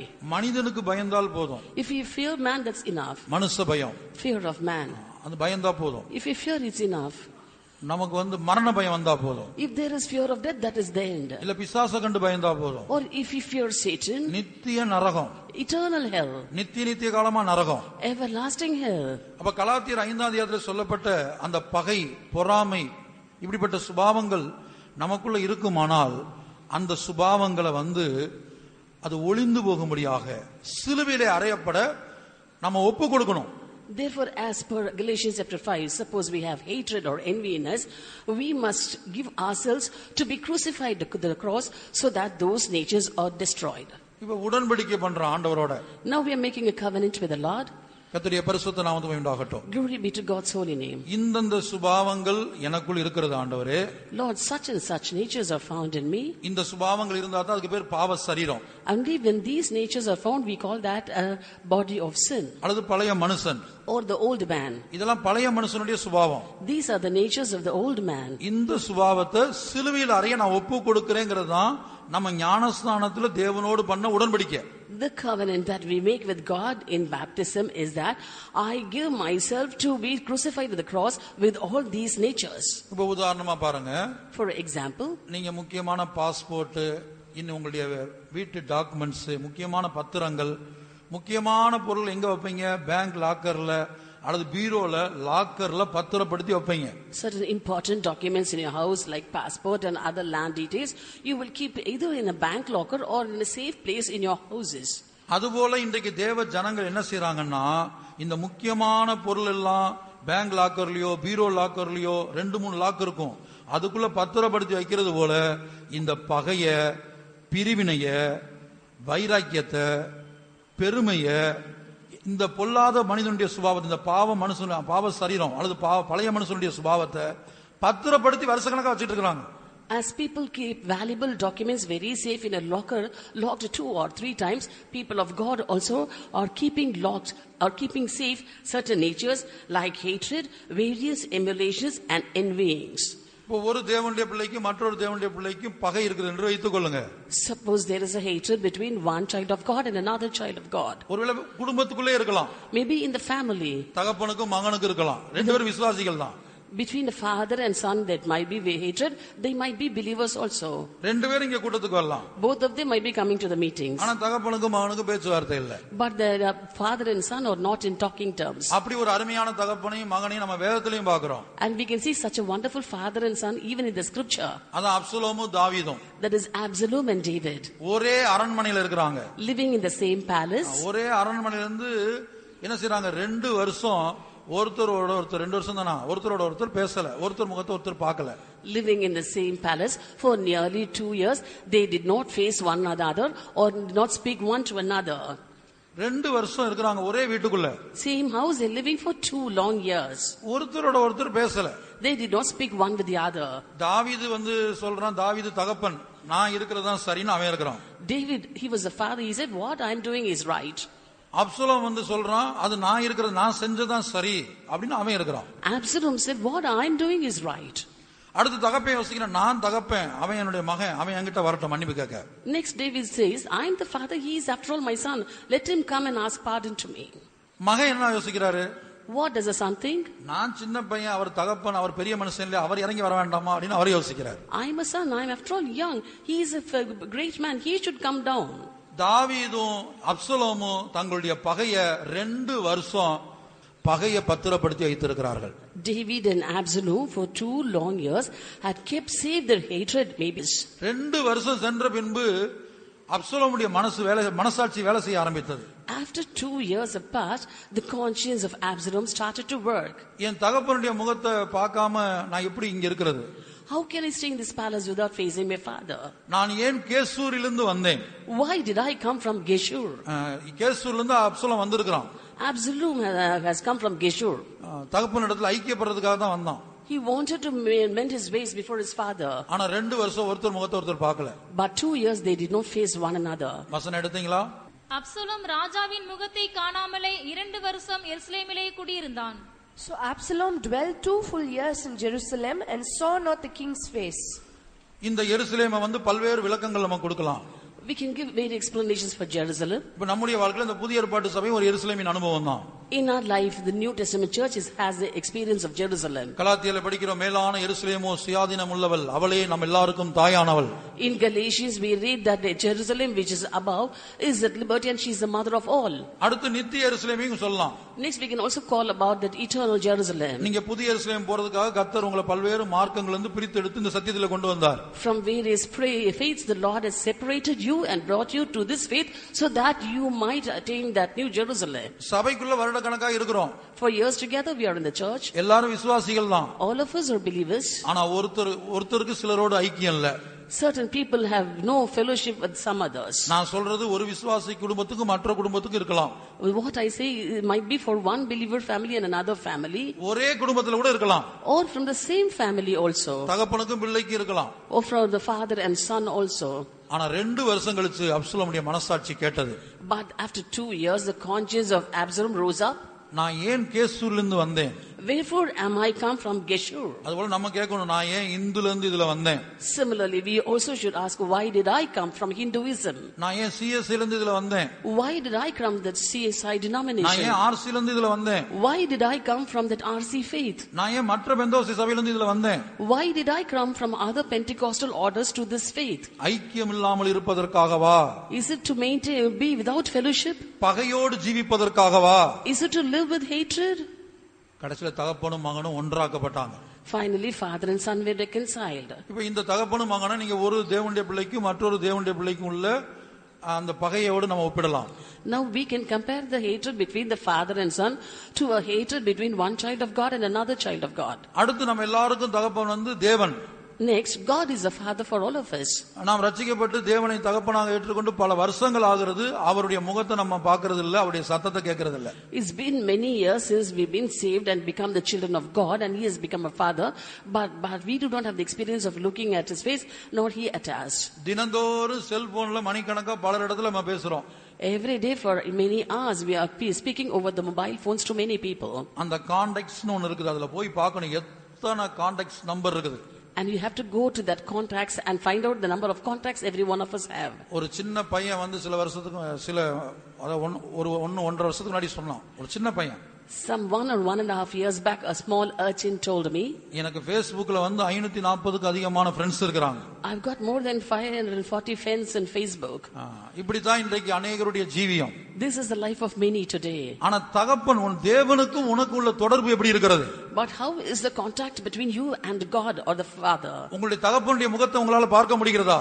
Are you able to see the face of your Father? அந்த தகப்பனாகிய தேவனுடைய சத்தத்தை தினந்தோறும் கேட்க முடிகிறதா? Are you able to listen to the voice of that Father, that God every day? ஆண்டவர் பேசுற வரைக்கும் ஆண்டவர் முகத்தை தரிசிக்கிற வரைக்கும் தேவ சமூகத்துல தரித்திருக்கிறோமா? Are we tarrying in God's presence until we look at the face of the Father and also hear his voice? இப்ப நம்ம ஒவ்வொருவரையும் பார்த்து கர்த்தர் உங்களிடத்துல பேசி எத்தனை வருஷம் ஆச்சுன்னு கேட்டால், தனிப்பட்ட விதத்துல நான் சொல்ற தனிப்பட்ட விதத்துல பேசி எத்தனை வருஷம் ஆச்சுன்னு கேட்டா சில வருஷ கணக்கா சொல்லுவோம். And if I ask you if how many years have been since the Lord has personally spoken to you, we might be quoting many years. அப்ப இத்தனை வருஷம் ஆண்டவர் நம்மோடு பேசாம இருக்கிறாரேன்னு சொல்லி நம்ம இருதயம் துடிக்கிறது இல்ல. But our heart is not palpitating saying that so many years the Lord hasn't spoken to me.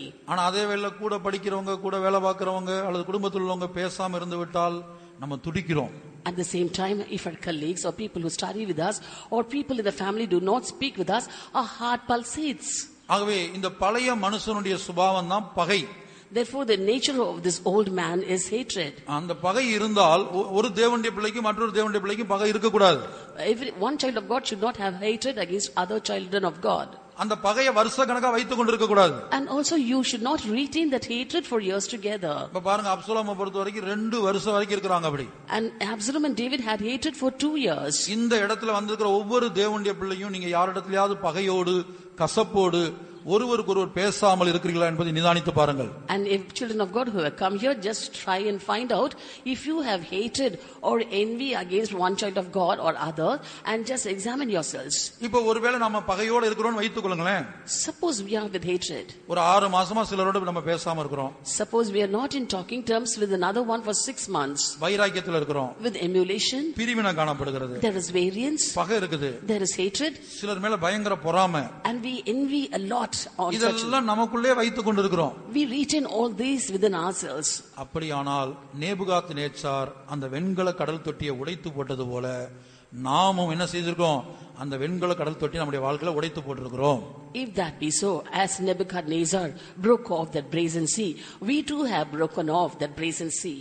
என்ன ஞானஸ்நானத்துல நம்ம தேவனோடு பண்ண உடன்படிக்கை என்னன்னா, என் பாவ சரீரத்தை, என் பழைய மனுஷனுடைய சுபாவத்தை நான் சிலுவைக்கு கொடுத்துறேன், சிலுவையில் அறைய ஒப்பு கொடுத்துறேன். For in the baptism, the covenant that we made with the Lord is that I give my old body or the body of sin to be crucified on the cross with you.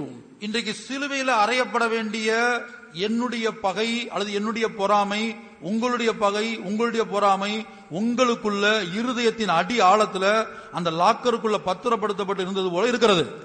But today, my hatred and my envy, your hatred and your envy is being safe as is in a locker deep within your heart. ஓசியாவுல படிக்கிறோம். In the book of Hosea we read எப்ராயிமுடைய பாவத்தை குறித்து நினைக்கிறேன். about the sins of Ephraim. பத்திரப்படுத்தப்பட்டிருக்கிறது என்று ஒரு வசனம் இருக்குது. It's written as it has been hid. சிலர் தங்களுடைய பாவங்களை பத்திரப்படுத்தி அப்படி என்ன செய்றாங்க? அத என்ன செய்றாங்க? சில முக்கியமான பொருள் எல்லாம் பொன்ன போல பாப்பாங்கன்னு சொல்லுவாங்க. பொன்னுனா தங்கத்தை போல. தங்கத்தை போல என்ன செய்வாங்க? சில முக்கியமான பொருளை பாதுகாக்கிறது போல சிலர் தங்களுடைய வாழ்க்கையில பகை, கசப்பு, பிரிவினை, பெருமை, பொறாமை இதெல்லாம் பத்திரமா பாதுகாத்து வச்சிருக்காங்க. As certain people will be safeguarding or having it in safe custody, their precious things like gold, certain people also have hatred, variance, emulation, divisions and envying safe hid within themselves. எப்ராயீமின் அக்கிரமம் கட்டி வைத்திருக்கிறது, அவன் பாவம் பத்திரப்படுத்தப்பட்டிருக்கிறது.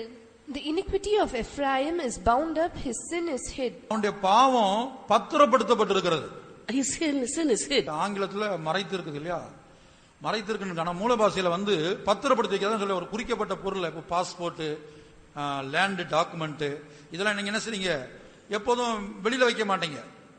Dining ஹால்லையோ இல்ல போர்ட்டிகோலையோ இல்ல வேற எங்கேயோ வைக்க மாட்டீங்க. அதை கொண்டு பத்திரப்படுத்தி வைப்பீங்க. In English it is written as hid, but in the original language it is written as it's been kept safe as you keep a passport or a land document safe, for you won't keep your passport open or land document on a dining table or on a portico. அதுபோல இன்றைக்கு அநேக தேவனுடைய பிள்ளைகள் தங்களுடைய வாழ்க்கையில இந்த சுபாவங்களை பாவ சுபாவங்களை பத்திரப்படுத்தி வச்சுக்கிட்டு இருக்காங்க. Similarly, many people of God have kept the natures of sin very safely hid in their lives. அப்ப என்ன செய்யணும்னா இந்த பாவங்களை அறிக்கையின் மூலமாக தேவனுக்கு தெரியப்படுத்தணும். By confession we must make known these sins to God. ஆண்டவரே, நான் ஒரு பெருமை உள்ள மனிதனா இருக்கிறேன். Lord, I am a man full of pride. எனக்குள்ள இன்னார் மேல இன்னார் இடத்துல பகை இருக்கிறது. I have hatred against such and such. அவங்க முகத்தை என்னால பார்க்கவே முடிகிறது இல்ல. I am not able to face them. அவங்களோட என்னால பேச முடிகிறது இல்ல. I am not able to speak to them. அவங்களை நினைக்கும் போது எனக்குள்ள ஒரு கோபம், என்னுடைய ரத்தம் அப்படி கொதிக்கிறது. When I think of them, my blood boils with rage. தேவ சமூகத்துல தனிமையா இருக்கும்போது, தனி ஜெபம் பண்ணும்போது நீங்க வெட்கப்படாம இத தேவனிடத்தில் அறிக்கையிட வேண்டும். When you personally pray with God, to God and are alone in God's presence without feeling shy, you got to confess all these. இதுதான் நல் மனசாட்சியின் உடன்படிக்கை. This is the covenant of a good conscience. அந்த உடன்படிக்கை என்னன்னா, that covenant is, ஞானஸ்நானம் எடுக்கும்போது when we take baptism, இந்த பாவ சரீரத்தையோ இந்த பழைய மனிதனையோ அவனுடைய சுபாவத்தையோ நான் வைத்துக் கொண்டிருக்க மாட்டேன், அதெல்லாம் ஒவ்வொன்னா உம்மிடத்துல கொடுத்து விடுவேன். This old body or the man of body of sin, I will not retain it with me, I will give those to you. எரேமியா 13 அதிகாரத்துல ஒரு சம்பவத்தை நாம் பார்க்கிறோம். In Jeremiah chapter 13 we see of an incident. அங்க பாத்தீங்கன்னா எரேமியாவை பார்த்து ஆண்டவர் ஒரு பிராக்டிகல் டெஸ்ட் நடத்துகிறார். The Lord held a practical test for Jeremiah. ஒரு சணல் கச்சையை வாங்க முடியாது சொல்லுகிறார். He asked him to get a linen girdle.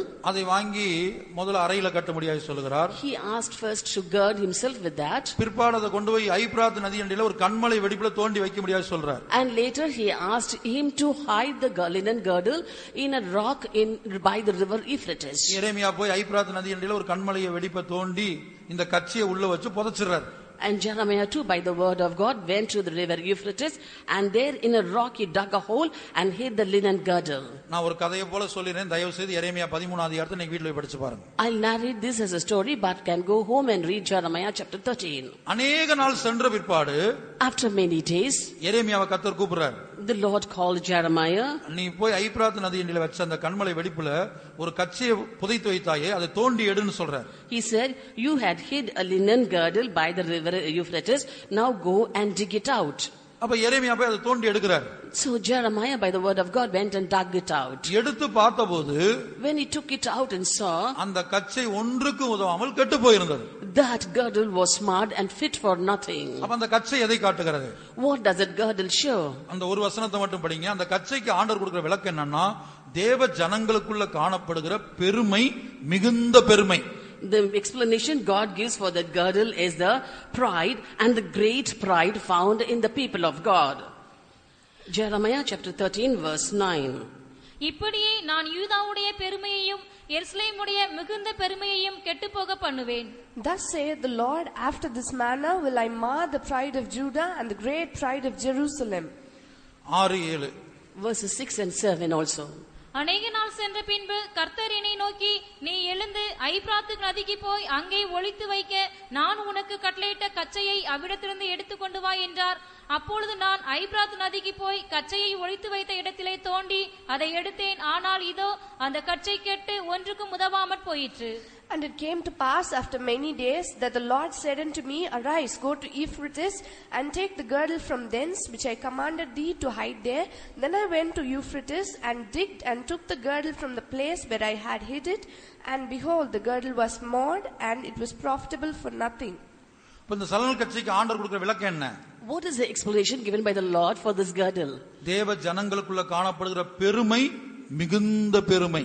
The pride found among the people of God and also the great pride. கர்த்தருடைய பரிசுத்த நாமத்திற்கு மகிமை உண்டாகட்டும். Glory be to God's holy name. அப்ப அந்த மிகுந்த பெருமையை என்ன செய்யணும்? What should we do to that great pride? கண்மலை வெடிப்புல ஒளித்து வைக்கணும். We have to hide it by the cleft of the rock. இதான் ஞானஸ்நானத்துல நம்ம பண்ற உடன்படிக்கை. This is the covenant that we make in baptism. இந்த கண்மலை வெடிப்பு எதை காட்டுகிறது? What does the cleft of the rock show? இந்த கண்மலை என்பது கர்த்தராகிய இயேசுவை காட்டுகிறது. Rock shows Lord Jesus. அந்த கண்மலை கிறிஸ்து கிறிஸ்துவே என்று கொரிந்தியர்ல படிக்கிறோம். In Corinthians we see that the rock is Christ. 1 கொரிந்தியர் 10 அதிகாரம் என்று நினைக்கிறேன். It's in 1 Corinthians chapter 10. அந்த கன்மலை கிறிஸ்துவே. Christ is that rock. அப்ப அந்த கன்மலையின் வெடிப்பு எதை காட்டுகிறது? What does the cleft of the rock show? இயேசுவுடைய Kalvari பாடுகள். Sufferings of Jesus on Calvary. அவருடைய சரீரம் பிளக்கப்பட்டது. His body was torn. 22ஆம் சங்கீதத்தை படிச்சு பாத்தீங்கன்னா எலும்புகள் எல்லாம் தெரியக்கூடிய விதத்துல இயேசு தொங்கிக் கொண்டிருக்கிறார். In Psalms 22 it is written Jesus was hanging on the cross and his bones were protruding out. இயேசுவுடைய சிலுவை மரணத்தை குறித்து தீர்க்கதரிசன சங்கீதம் தான் 22ஆம் சங்கீதம். Psalm 22 is a prophecy of the death of Jesus on Calvary. அப்ப ஒரு எலும்புக்கும் மற்றொரு எலும்புக்கு இடையில என்ன இருக்குது? பிளப்பு காணப்படுகிறது. There was a gap between one bone and the other. நீங்க வெறும் எலும்பு கூட போய் பாருங்க. Go and look at the skeleton. ஒரு எலும்புக்கு மற்றொரு எலும்புக்கு ஒரு பிளப்பு காணப்படுகிறது. There will be gaps between the bones. சதையெல்லாம் கிழிந்து தொங்குகிறது. The flesh was torn and hanging. அதான் கன்மலை வெடிப்பு. That is a cleft of the rock. இப்ப ஞானஸ்நானம் எடுத்து நாம் என்ன செய்கிறோம்? In baptism what we do? ரோமர் 6ஆம் அதிகாரம் 3ஆம் வசனத்துல வாசிக்கும்போது when we read in Romans chapter 6 verse 3 ஞானஸ்நானம் எடுத்து நாம் ஒவ்வொருவரும் கிறிஸ்துவின் மரணத்துக்கு உள்ளே வந்திருக்கிறோம். every one of us who have taken baptism have come into the death of Christ. அதுல தமிழ் மொழிபெயர்ப்பு அவ்வளவு சரியா இல்ல. Tamil translation is not proper. மூல பாஷையில அந்த வார்த்தை ஐஸ்பெனட்டோஸ் என்று எழுதப்பட்டிருக்கிறது. In the original language the term used is ஐஸ்பெனட்டோஸ். அதாவது மரணத்துக்கு உள்ளாக வந்திருக்கிறோம். That is, we have come into the death. ஒரு ரூமுக்குள்ள பாதுகாப்பா வந்தது போல. As we have come into a safe room. ரோமர் 6:3. Romans chapter 6 verse 3. கிறிஸ்து இயேசுவுக்குள்ளாக ஞானஸ்நானம் பெற்ற நாம் அனைவரும் அவருடைய மரணத்துக்குள்ளாக ஞானஸ்நானம் பெற்றதை அறியாமல் இருக்கிறீர்களா? Do you know that so many of us as were baptized into Jesus Christ were baptized into his death? இப்ப நம்ம ஞானஸ்நானம் எடுத்த எல்லாரும் என்ன செய்யணும்? All of us who have taken baptism, what should we do? இத தினந்தோறும் செய்யணும். We have to do that every day. நம்ம ஞானஸ்நானம் 30 வருஷத்துக்கு முன்னாடி எடுத்துக்கலாம். It might have been some 30 years ago when we took baptism. ஆனா தினந்தோறும் செய்ய வேண்டிய ஒரு காரியம் இருக்குது. But there is a thing that we got to do every day. அந்த கலாத்தியர் 5ஆம் அதிகாரம் 19-20ல சொல்லப்பட்ட ஒவ்வொரு சுபாவத்தையும் Every nature that has been told in Galatians chapter 5 verses 19 to 21. எரேமியா 13ஆம் அதிகாரத்துல சொல்லப்பட்ட அந்த பெருமையை, That pride that has been quoted in Jeremiah chapter 13. ஆண்டவரே நான் பெருமை உள்ளவனா இருக்கிறேன். Lord, I am a man filled with pride. என் பெருமையை உம்முடைய மரணத்துக்குள்ள கல்வாரியில் நீ பட்ட பாடுகளுக்குள்ள அந்த சிலுவை மரணத்துக்குள்ள நான் கொண்டு வருகிறேன். I bring my pride into your death. That is the sufferings that you endured on Calvary, the death of the cross. ஆண்டவரே நான் ஒரு பகை உள்ள மனிதனா இருக்கிறேன். Lord, I am a man filled with hatred. இன்னாரோட எனக்கு ஐக்கியமா இருக்க முடியல. I cannot maintain fellowship with such and such. அவங்களோட ஒப்புரவாக முடியல. I cannot get reconciled with them. அவங்க முகத்தையே எனக்கு பார்க்க பிடிக்கல. I do not like to face them. எனக்குள்ள பகை இருக்கிறது ஆண்டவரே. Lord, I have hatred. அந்த பகையை இயேசுவுடைய சிலுவை மரணத்துக்குள்ளே நான் கொண்டு வருகிறேன்.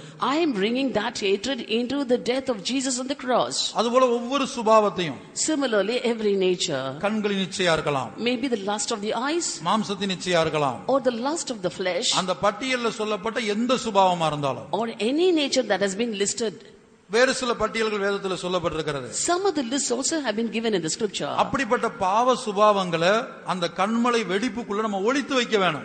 And we have to hide such natures of sin in the cleft of the rock. அதாவது வாயை திறந்து அறிக்கை பண்ணி இயேசுவுடைய மரணத்துக்குள்ள அதை கொண்டு வர வேணும். That is, we have to open up our mouth in confession and bring that into the death of Jesus. இப்படி நீங்க செய்து கொண்டிருந்தால், In this way, if you do, அநேக நாள் சென்ற பிற்பாடு after many days, நம்முடைய ஜீவியத்துல அந்த பொறாமையை தேடி பார்த்தா இருக்காது. if we search out envy in our life, we won't be able to find it. பகையை தேடி பார்த்தா இருக்காது. We might search out hatred, but we can't find it. இச்சையை தேடி பார்த்தா இருக்காது. We might be searching for lust, but we may not find it. அங்க சொல்லப்பட்ட விரோதங்கள், வைராக்கியங்கள், கோபங்கள், சண்டைகள் எதுவுமே இருக்காது.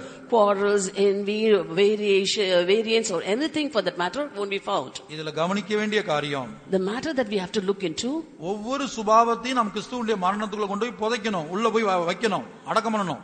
we have to bury every nature into the death of Christ. இப்ப எனக்குள்ள 4 சுபாவம் இருக்குன்னு வைத்துக்கொள்ளுங்க. Suppose I have 4 natures. பகை இருக்குது, Hatred, விரோதம் இருக்குது, our variance, பிரிவினை இருக்குது, seditions, பெருமை இருக்குது. and pride.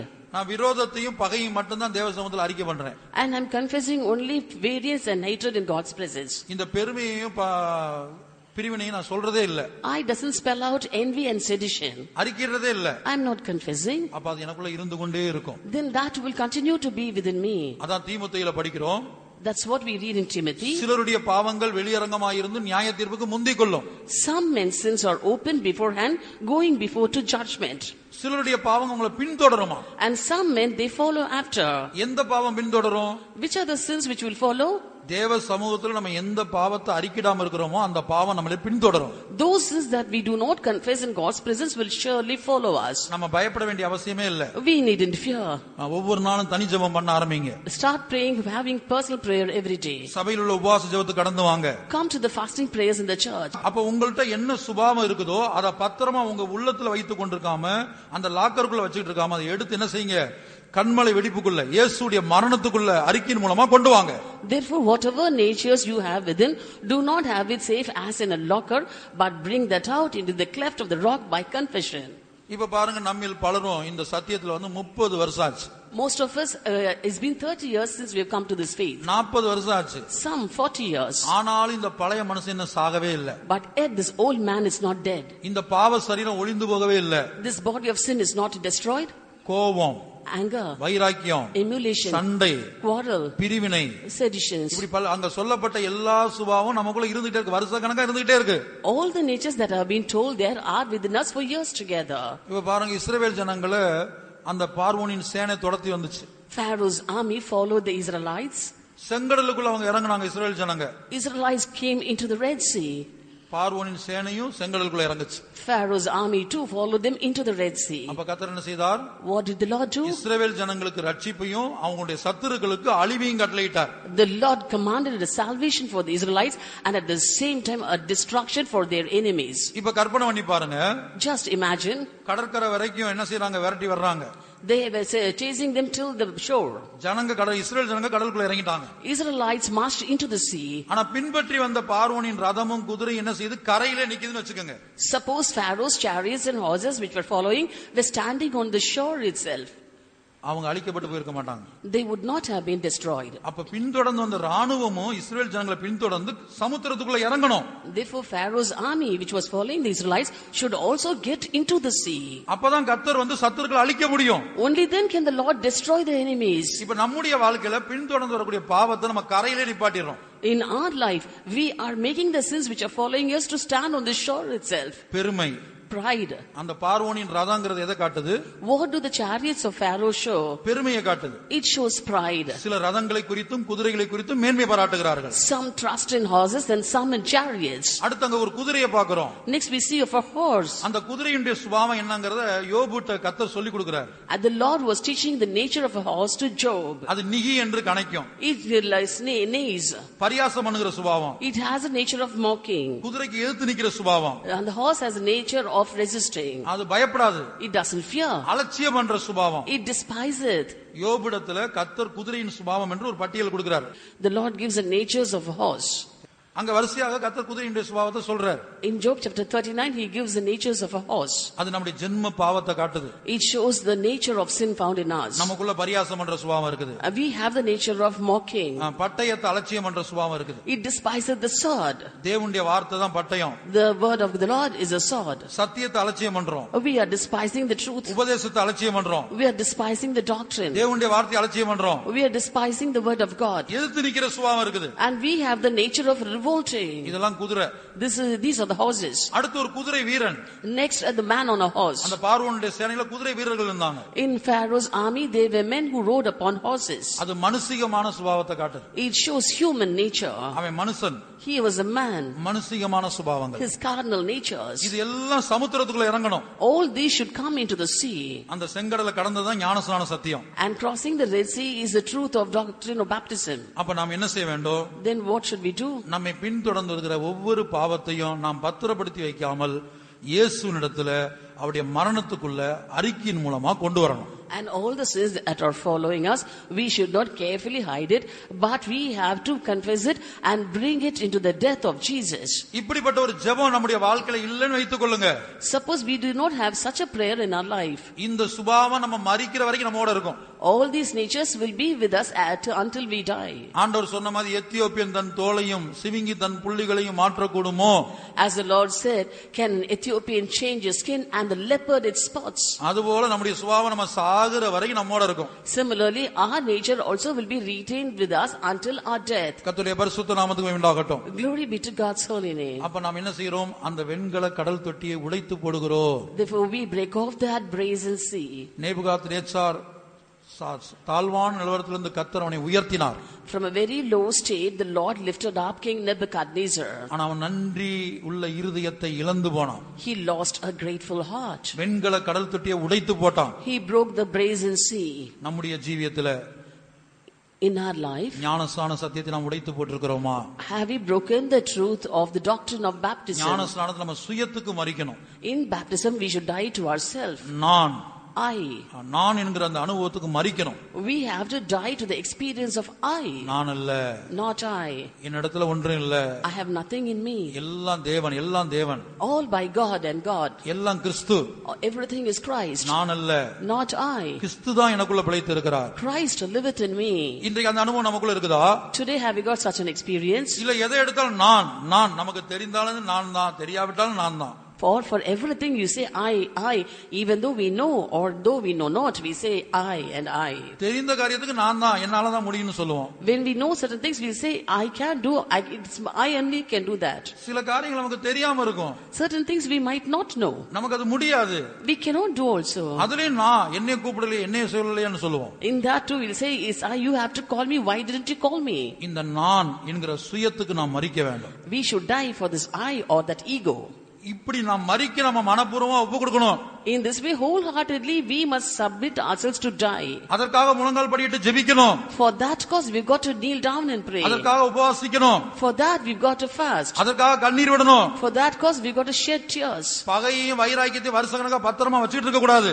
We should not retain carefully that hatred and emulation for years together. அப்படி வைத்துக் கொண்டிருந்தால் பாவ சரீரம் ஒளிந்து போகும் பொருட்டாக நம்முடைய பழைய மனுஷனை சிலுவையில் அறைய நாம் ஒப்பு கொடுக்கவில்லை.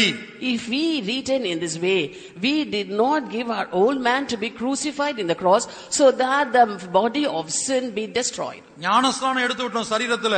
In physically we have taken baptism. தண்ணீருக்குள்ள மூழ்கி எழும்பி பல வருஷம் ஆச்சு. It's been many years since we went into the water and came out. ஆனா சுயத்துக்கு மரிக்க இன்னும் ஒப்பு கொடுக்கல. But till now we have not yielded to die to ourselves. இயேசு பாருங்க, நான் சுயமாய் வரவில்லை. Jesus says, I came not of my own. நான் சுயமாய் பேசவில்லை.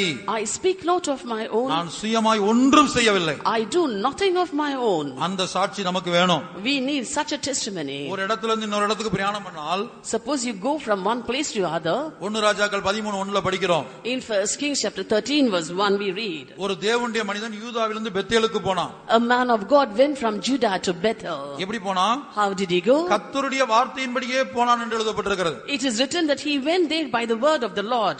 கலாத்தியர் 2:2 பவுல் சொல்றார். In Galatians chapter 2 verse 2 Saint Paul says, சத்தியத்தை சொல்லத்தான் போறாரு. he went to declare the truth. தேவ அறிவிப்பினால நான் புறப்பட்டு போறேன்னு சொல்றார். He said, by the prompting of the Lord I went there. அப்படி நடத்திப்பில்லாம நான் போனால், if I go there without the leading, சுயமாய் நான் போனால், if I go there according to my own will, நான் ஓடுகிறதும் ஓடினதும் வீணா போகும்னு சொல்றார். கலாத்தியர் 2:2 வாசிங்க. in Galatians chapter 2 verse 2 he says, I running and have run will be in vain. And I went up by revelation and communicated unto them that gospel which I preach among the Gentiles, but privately to them which were of reputation, lest by any means I should run or had run in vain. கலாத்தியர் 2:2. தேவ அறிவிப்பினாலே போய் பிரஜாதிகளிடத்தில் நான் பிரசங்கிக்கிற சுவிசேஷத்தை அவர்களுக்கு விவரித்து காண்பித்தேன். ஆயினும் நான் ஓடுகிறதும் ஓடினதும் வீணாகாதபடிக்கு எண்ணிக்கையுள்ளவர்களுக்கே தனிமையாய் விவரித்து காண்பித்தேன். தேவ அறிவிப்பில்லாமல், தேவ நடத்திப்பில்லாமல் நான் ஆத்துமாக்களை சந்திக்க போறேன், ஊழியம் செய்ய போறேன், பிரசங்கம் பண்ண போறேன், பிசாசுகளை துரத்த போறேன்னு போனாலும் நம்ம ஓடுறது, நான் ஓடுறது வீணா போயிரும். நான் ஓடுறது எனக்கு வீணா போயிரும். If we go not by the revelation of God or by the leading of God, saying that I am going to lead souls, I am going to gospelize and I am going to convert people, then all that I have run and am running will go in vain. ஆகவே ஞானஸ்நானம் எடுத்த ஒவ்வொரு தேவனுடைய பிள்ளையும், therefore every child of God who has been baptized, Pavul சொன்னது போல சொல்ல, அனுதினமும் நான் சாகிறேன். as Paul says, we've got to say I die daily. அதோட அர்த்தம் என்ன? What does it mean? நம்முடைய சுயத்துக்கு மரிக்க நம்மை ஒப்பு கொடுக்கணும். We have to give up to die to ourselves. நம்முடைய நம்முடைய சுயம் உடைக்கப்படும்படியாய் ஒப்பு கொடுக்கணும். We have to give up so that our self be broken. இந்த சுயம் நொறுக்கப்படும்படியாய் ஒப்பு கொடுக்கணும். And we must give up so that this self be bruised. அதுபோல நமக்குள்ள காணப்படுகிற பெருமை, பகை, பிரிவினை எல்லா சுபாவத்தை அறிக்கையின் மூலமாக ஆண்டவரே இது எனக்கு வேண்டாம் வேண்டாம்னு சொல்லணும். And similarly, all these natures, that is pride, hatred, emulation and divisions, we must say unto the Lord, I don't need all these natures. அதைத்தான் சங்கீதத்தில் படிக்கிறோம், கோபத்தை நெகிழ்ந்து உக்கிரத்தை விட்டுவிடு. That is what in Psalm it is written, you have to cease from anger and give up fury. பொல்லாப்பு செய்ய ஏதுவான எரிச்சல் உனக்கு வேண்டாம். You should not have that envy which leadeth you to wickedness. அது வேற யாரா வைத்துக் கொள்ளட்டும். Let someone else have that. வேற யாராவது எரிச்சலா இருக்கட்டும். Let someone else be envious. வேற யாராவது உக்கிரமா இருக்கட்டும். Let someone else be with fury. என் பிள்ளையே அது உனக்கு வேண்டாம். My child, you should not have it. கோபத்தை நெகிழ்ந்து Cease from anger உக்கிரத்தை விட்டுவிடு. and forsake wrath. அந்த நெகிழ்ந்துங்கிற வார்த்தைக்கு ஒரு வேத வல்லுனர் விளக்கம் கொடுக்கிறாரு. கோபத்தை பார்த்து காரி துப்பணுமா. And it is written as cease here, but a biblical scholar says, so he says you must spit upon that anger. இப்ப எனக்குள்ள கோப சுபாவம் இருக்குன்னா, Suppose I have the nature of being angry, அத பெருமையா சொல்லக்கூடாது. I must not be bragging about it. சில சொல்லுவாங்க நான் பயங்கர கோபக்காரன்னு சொல்லுவாங்க. Certain people will proudly say, I am a man given to short temper. என்னை பத்தி உங்களுக்கு தெரியாதுன்னு சொல்லுவாங்க. They say you don't know about me. அதுல பெருமையா சொல்லுவாங்க. They will be taking pride in that. ஆனா வேதம் என்ன சொல்லுகிறது? But what does the scripture says? அத காரி உமிழ்ந்து துப்பு. உனக்குள்ள கோபம் இருந்தா அந்த சுபாவத்தை துப்பு, காரி துப்பு. If you got anger within yourself, you got to spit upon it. அதாவது எனக்குள்ள கோபம் இருக்கிறதே நான் என் மேல காரி துப்பிக்கணும். That is saying I have anger within me, saying so I've got to spit upon myself. எப்படி துப்புறது? How to spit? இப்படி மேல பார்த்து துப்புனா போதும், என் மூஞ்சி கரெக்ட்டா வந்துரும். If you look up and spit, then it will directly land on your face. எனக்குள்ள கோபம் இருந்தா என்ன நான் துப்பிக்கணும். If I have anger in me, I have to spit upon me. அதுல சந்தோஷப்படக்கூடாது. I should not be happy over it. அத பெருமையா நாலு பேர்கிட்ட சொல்லக்கூடாது. Proudly I shouldn't be telling it to others. கோபத்தை நெகிழ்ந்து உக்கிரத்தை விட்டுவிடு. Cease from anger and forsake wrath. எத்தனாம் சங்கீதம்? Psalm 37 verse 8. கோபத்தை நெகிழ்ந்து உக்கிரத்தை விட்டுவிடு, பொல்லாப்பு செய்ய ஏதுவான எரிச்சல் உனக்கு வேண்டாம். Cease from anger and forsake wrath. Fret not thyself in any wise to do evil.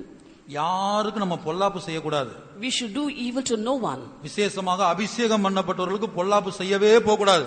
In particular, we should never try to do evil to those who are anointed. Saul பின்மாற்றக்காரனா இருந்தான். Saul was given to backsliding. தேவனுடைய ஆவி அவனை விட்டு விலகிருச்சு. The spirit of the Lord departed from him. பொல்லாத ஆவி அவனை பிடிச்சிருந்தது. And an evil spirit tormented him. ஆனாலும் தாவீது அவன் மேல கை போட பயந்தான். But David hesitated to put his hands upon him. காரணம் ஒரு காலத்துல கர்த்தர் அவனை அபிஷேகம் பண்ணி வைத்திருந்தாரே. For the reason is, once upon a time the Lord had anointed him. கர்த்தர் அபிஷேகம் பண்ணி வைத்திருக்கிற ஒரு மனிதன் மேல தன் கையை போட்டு குற்றம் இல்லாமல் போகிறவன் யார்? And who shall be guiltless who puts his hand upon those anointed by the Lord? பாட்டு காலத்துல அந்த பொல்லாத ஆவி பிடிச்ச சவுலை கண்டு தாவீது இப்படி பயந்திருந்தால், In the Old Testament period, if David had feared Saul, who was being tormented by an evil spirit, ஒரு தேவனுடைய பிள்ளை மற்றொரு தேவனுடைய பிள்ளைக்கு விரோதமாக எழும்பக்கூடாது. a child of God should not rise up against another child of God. ஒரு தேவனுடைய பிள்ளை ஊழியர்களுக்கு விரோதமாக எழும்பக்கூடாது. A child of God should not rise up against the workers of God. அதான் கோபத்தை நெகிழ்ந்து உக்கிரத்தை விட்டுவிடு. That is why it is written, you have to cease from anger. அதை வைத்துக் கொண்டிருக்காத. Do not keep it within yourself. அதை சிலுவையில் அறைய ஒப்புக்கொடு. You have to commit to be crucified. இப்படி எல்லாம் நாம வாஞ்சித்து ஜெபிக்காமல் இருந்தால், In this way, if we do not long for these and pray for these, ஆண்டவரே நான் கோபம் உள்ளவனா இருக்கிறேன். Lord, I am a man with anger. அபிஷேகம் பண்ணப்பட்டவங்களுக்கு தீமை செய்றவனா இருக்கிறேன். I do evil to the anointed. அபிஷேகம் பண்ணப்பட்டவங்களை தூசிக்கிறவனா இருக்கிறேன். I am cursing those who are anointed. சிலர் மேல எனக்கு பகை இருக்குது. I have hatred against certain. இது ஆண்டவர்ட்ட சொல்லி சொல்லி கண்ணீர் விட்டு ஜெபிக்காவிட்டால், If we do not tell all these things to the Lord and weep for that, இந்த கிருபையின் காலத்திலே ஆண்டவர் தருணங்களை கொடுக்கிறார். in this dispensation of grace itself, the Lord is giving you opportunities. இனி காலம் இல்ல. And we have no more time. இந்த உலகத்துக்கு ஒரு முடிவு வருகிறது. An end is coming to this world. அருமையான தேவனுடைய பிள்ளையே, Dear child of God, நாம் எல்லாரும் கண்களை மூடுவோம். let's all close our eyes. இந்த சுபாவங்கள் நமக்கு வேண்டாம் என்று தீர்மானிப்போம். Let us decide that we shouldn't have these natures with us. சிலுவையிலே அறைய ஒப்பு கொடுப்போம். Let us give them up to be crucified on the cross. இப்போது நீ அப்படி ஜெபிக்காவிட்டால், If you don't pray like this now, Nebuchadnezzar வெண்கல கடல் தொட்டியை உடைத்து போட்டது போல, as Nebuchadnezzar broke the brazen sea, நான் ஞானஸ்நானத்தின் மூலமாக நீங்களும் நானும் தேவனிடத்தில் பண்ணின அந்த நல் மனசாட்சியின் உடன்படிக்கையை உடைத்து போடுகிறோம். And we are breaking the covenant of good conscience that you and I have established with God in baptism. அப்படி யாரும் நம்மில் யாரும் உடைத்து போட வேண்டாம். None of us should break like that. ஒருவேளை உடைத்து போட்டிருந்தால் In case we have broken it, மனஸ்தாபப்படுவோம். let us regret. ஆண்டவர் இந்த பொல்லாத சுபாவங்கள் எனக்கு வேண்டாம். Lord, I do not need these wicked natures. அந்த பழைய மனுஷனுடைய சுபாவம் எனக்கு வேண்டாம். I don't need the natures of the old man. மெய்யான நீதியிலும் In true righteousness, பரிசுத்தத்திலும் in holiness, சிருஷ்டிக்கப்பட்டதான who has been created, அந்த புதிய மனுஷனை that new man நான் தரித்துக் கொள்ளட்டும். I have to put on. அந்த புதிய மனிதனாய் நான் மாறட்டும். Let me become a new man. வெண்கல கடல் தொட்டியை உடைத்து போட வேண்டாம். Lord, I should not break the brazen sea. கர்த்தருடைய பிள்ளையே, நம்மில் யாரும் நேபுகாத்நேச்சார் உடைத்து போட்டது போல உடைத்து போட வேண்டாம். O child of God, none of us should break off the brazen sea as Nebuchadnezzar broke off. அவனுடைய முடிவு பரிதாபமாய் முடிந்தது. His end was miserable. தேவனுடைய நியாயத்தீர்ப்பு அவன் மேல் வந்தது. Judgment of God came upon him. அதை இனி வரக்கூடிய நாளில் நாம் பார்க்கலாம். In the days coming we shall see all those. இப்போது 2 நிமிடம் நம்மை தாழ்த்தி கேட்போமாக. For a couple of minutes let us humble ourselves and ask the Lord. 2 நிமிடங்கள். Just 2 minutes. வாயை திறந்து கேட்போம். Let's open up our mouths and ask. ஆண்டவரே, அந்த பழைய மனுஷனுடைய பெருமை எனக்கு வேண்டாம். Lord, I don't need the pride that the old man has. அந்த பொறாமை எனக்கு வேண்டாம். I don't need that envy. அந்த பகை எனக்கு வேண்டாம். I don't need that hatred. அந்த பிரிவினை எனக்கு வேண்டாம். I don't need that sedition. அந்த கோபம் எனக்கு வேண்டாம். I don't need that anger. அந்த சண்டை எனக்கு வேண்டாம். I don't need that variance. அந்த விபச்சாரத்தின் ஆவி எனக்கு வேண்டாம். I don't need the spirit of adultery. அந்த அசுத்தம் எனக்கு வேண்டாம். I don't need uncleanness. அந்த காம விகாரம் எனக்கு வேண்டாம். I don't need lasciviousness. அந்த களியாட்டு எனக்கு வேண்டாம். I don't need that reveling. கிறிஸ்துவின் திவ்ய சுபாவத்தை தாரும். Give me the divine virtues of உம்மை Christ. போல என்னை மாற்றும் ஐயா. Master, change me like you. உம்மை போல என்னை மாற்றும் ஐயா. Master, change me like you. எனக்குள்ள இருக்கிற அந்த பொல்லாத சுபாவத்தை நான் இயேசுவின் மரணத்துக்கு உள்ளே கொண்டு வருகிறேன்.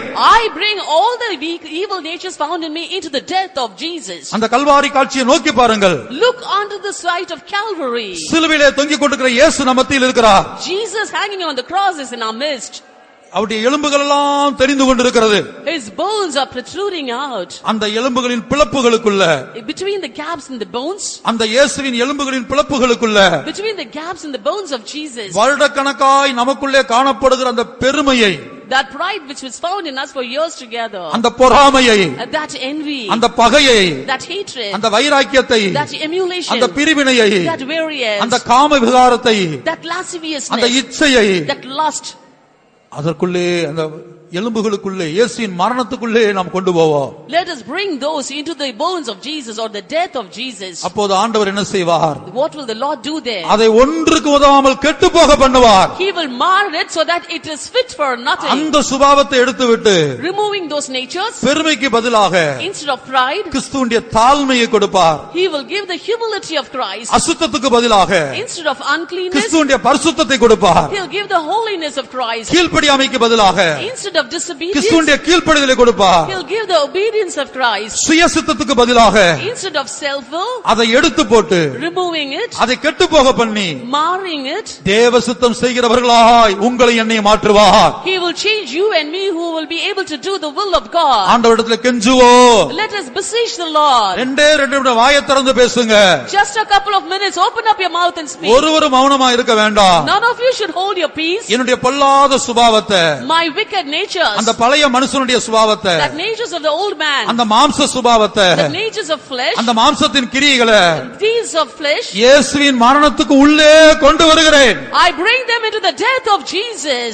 நான் இப்போது பிதாவை நோக்கி கேட்கிறேன். Now I ask unto the Father, சிவந்த சமுத்திரத்துக்கு, that Red Sea, இஸ்ரவேல் ஜனங்களுடைய சத்துருக்களை அழிக்கக்கூடிய வல்லமை இருக்குமானால், had the power to destroy the enemies of the Israelites, அந்த கண்ணுளை வெடிப்புக்கு, that cleft of the rock, சணல் கட்சியை ஒன்றுக்கு உதவாமல் கெட்டு போக பண்ணக்கூடிய வல்லமை இருக்குமானால், had the power to mar the girdle which was fit for nothing later. பிதாவே, Oh Father, உம்முடைய குமாரனாகிய இயேசுவுக்கு, for your son Jesus, சிலுவையிலே தொங்கிக் கொண்டிருக்கிற இயேசுவுக்கு, that Jesus who hung on the cross, எங்களுடைய பாவங்களை, our sins, எங்களுடைய துரோகங்களை, our treacheries, எங்களுடைய குற்றங்களை, our sins, கெட்டு போக பண்ணக்கூடிய வல்லமை இல்லையோ?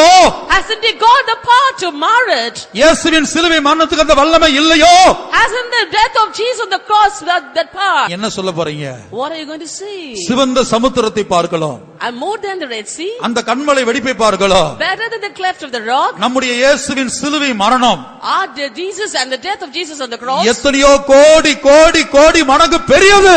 is a million times greater. நாம் அதற்குள்ளே ஓடி வருவோம். Let us come running into it. அதற்குள்ளே ஓடி வருவோம். Let us come running into it. கர்த்தரின் நாமமே பலமான துருகமே, நான் அங்கே ஓடி சுகமாக தங்குவே. கர்த்தரின் நாமமே பலமான துருகமே, நான் அங்கே ஓடி சுகமாக தங்குவேன். கர்த்தரின் செட்டையின் கீழடை கால வந்ததா, நிறைவான ஆறுதல் மலனம் அடைவினே.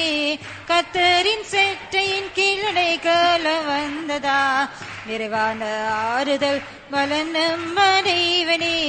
கர்த்தரின் நாமமே பலமான துருகமே, நான் அங்கே ஓடியே சுகமாக தங்குவேன்.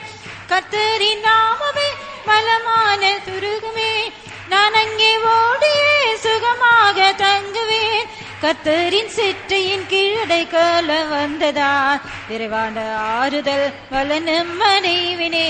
கர்த்தரின் சிட்டையின் கீழடை கால வந்ததா, விரைவான ஆறுதல் வலனம் அடைவினே. கர்த்தரின் நாமமே பலமான துருகமே, நான் அங்கே ஓடியே சுகமாக தங்குவேன்.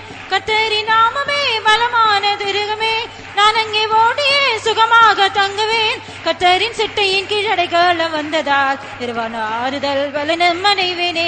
கர்த்தரின் சிட்டையின் கீழடை கால வந்ததால் நிறுவன ஆறுதல் வலனம் அடைவேனே. கர்த்தரின் சிட்டையின் கீழடை கால வந்ததால் நிறுவன ஆறுதல் வலனம் அடைவேனே. கர்த்தரின் சிட்டையின் கீழடை கால வந்ததால் நிறுவன ஆறுதல் வலனம் அடைவேனே.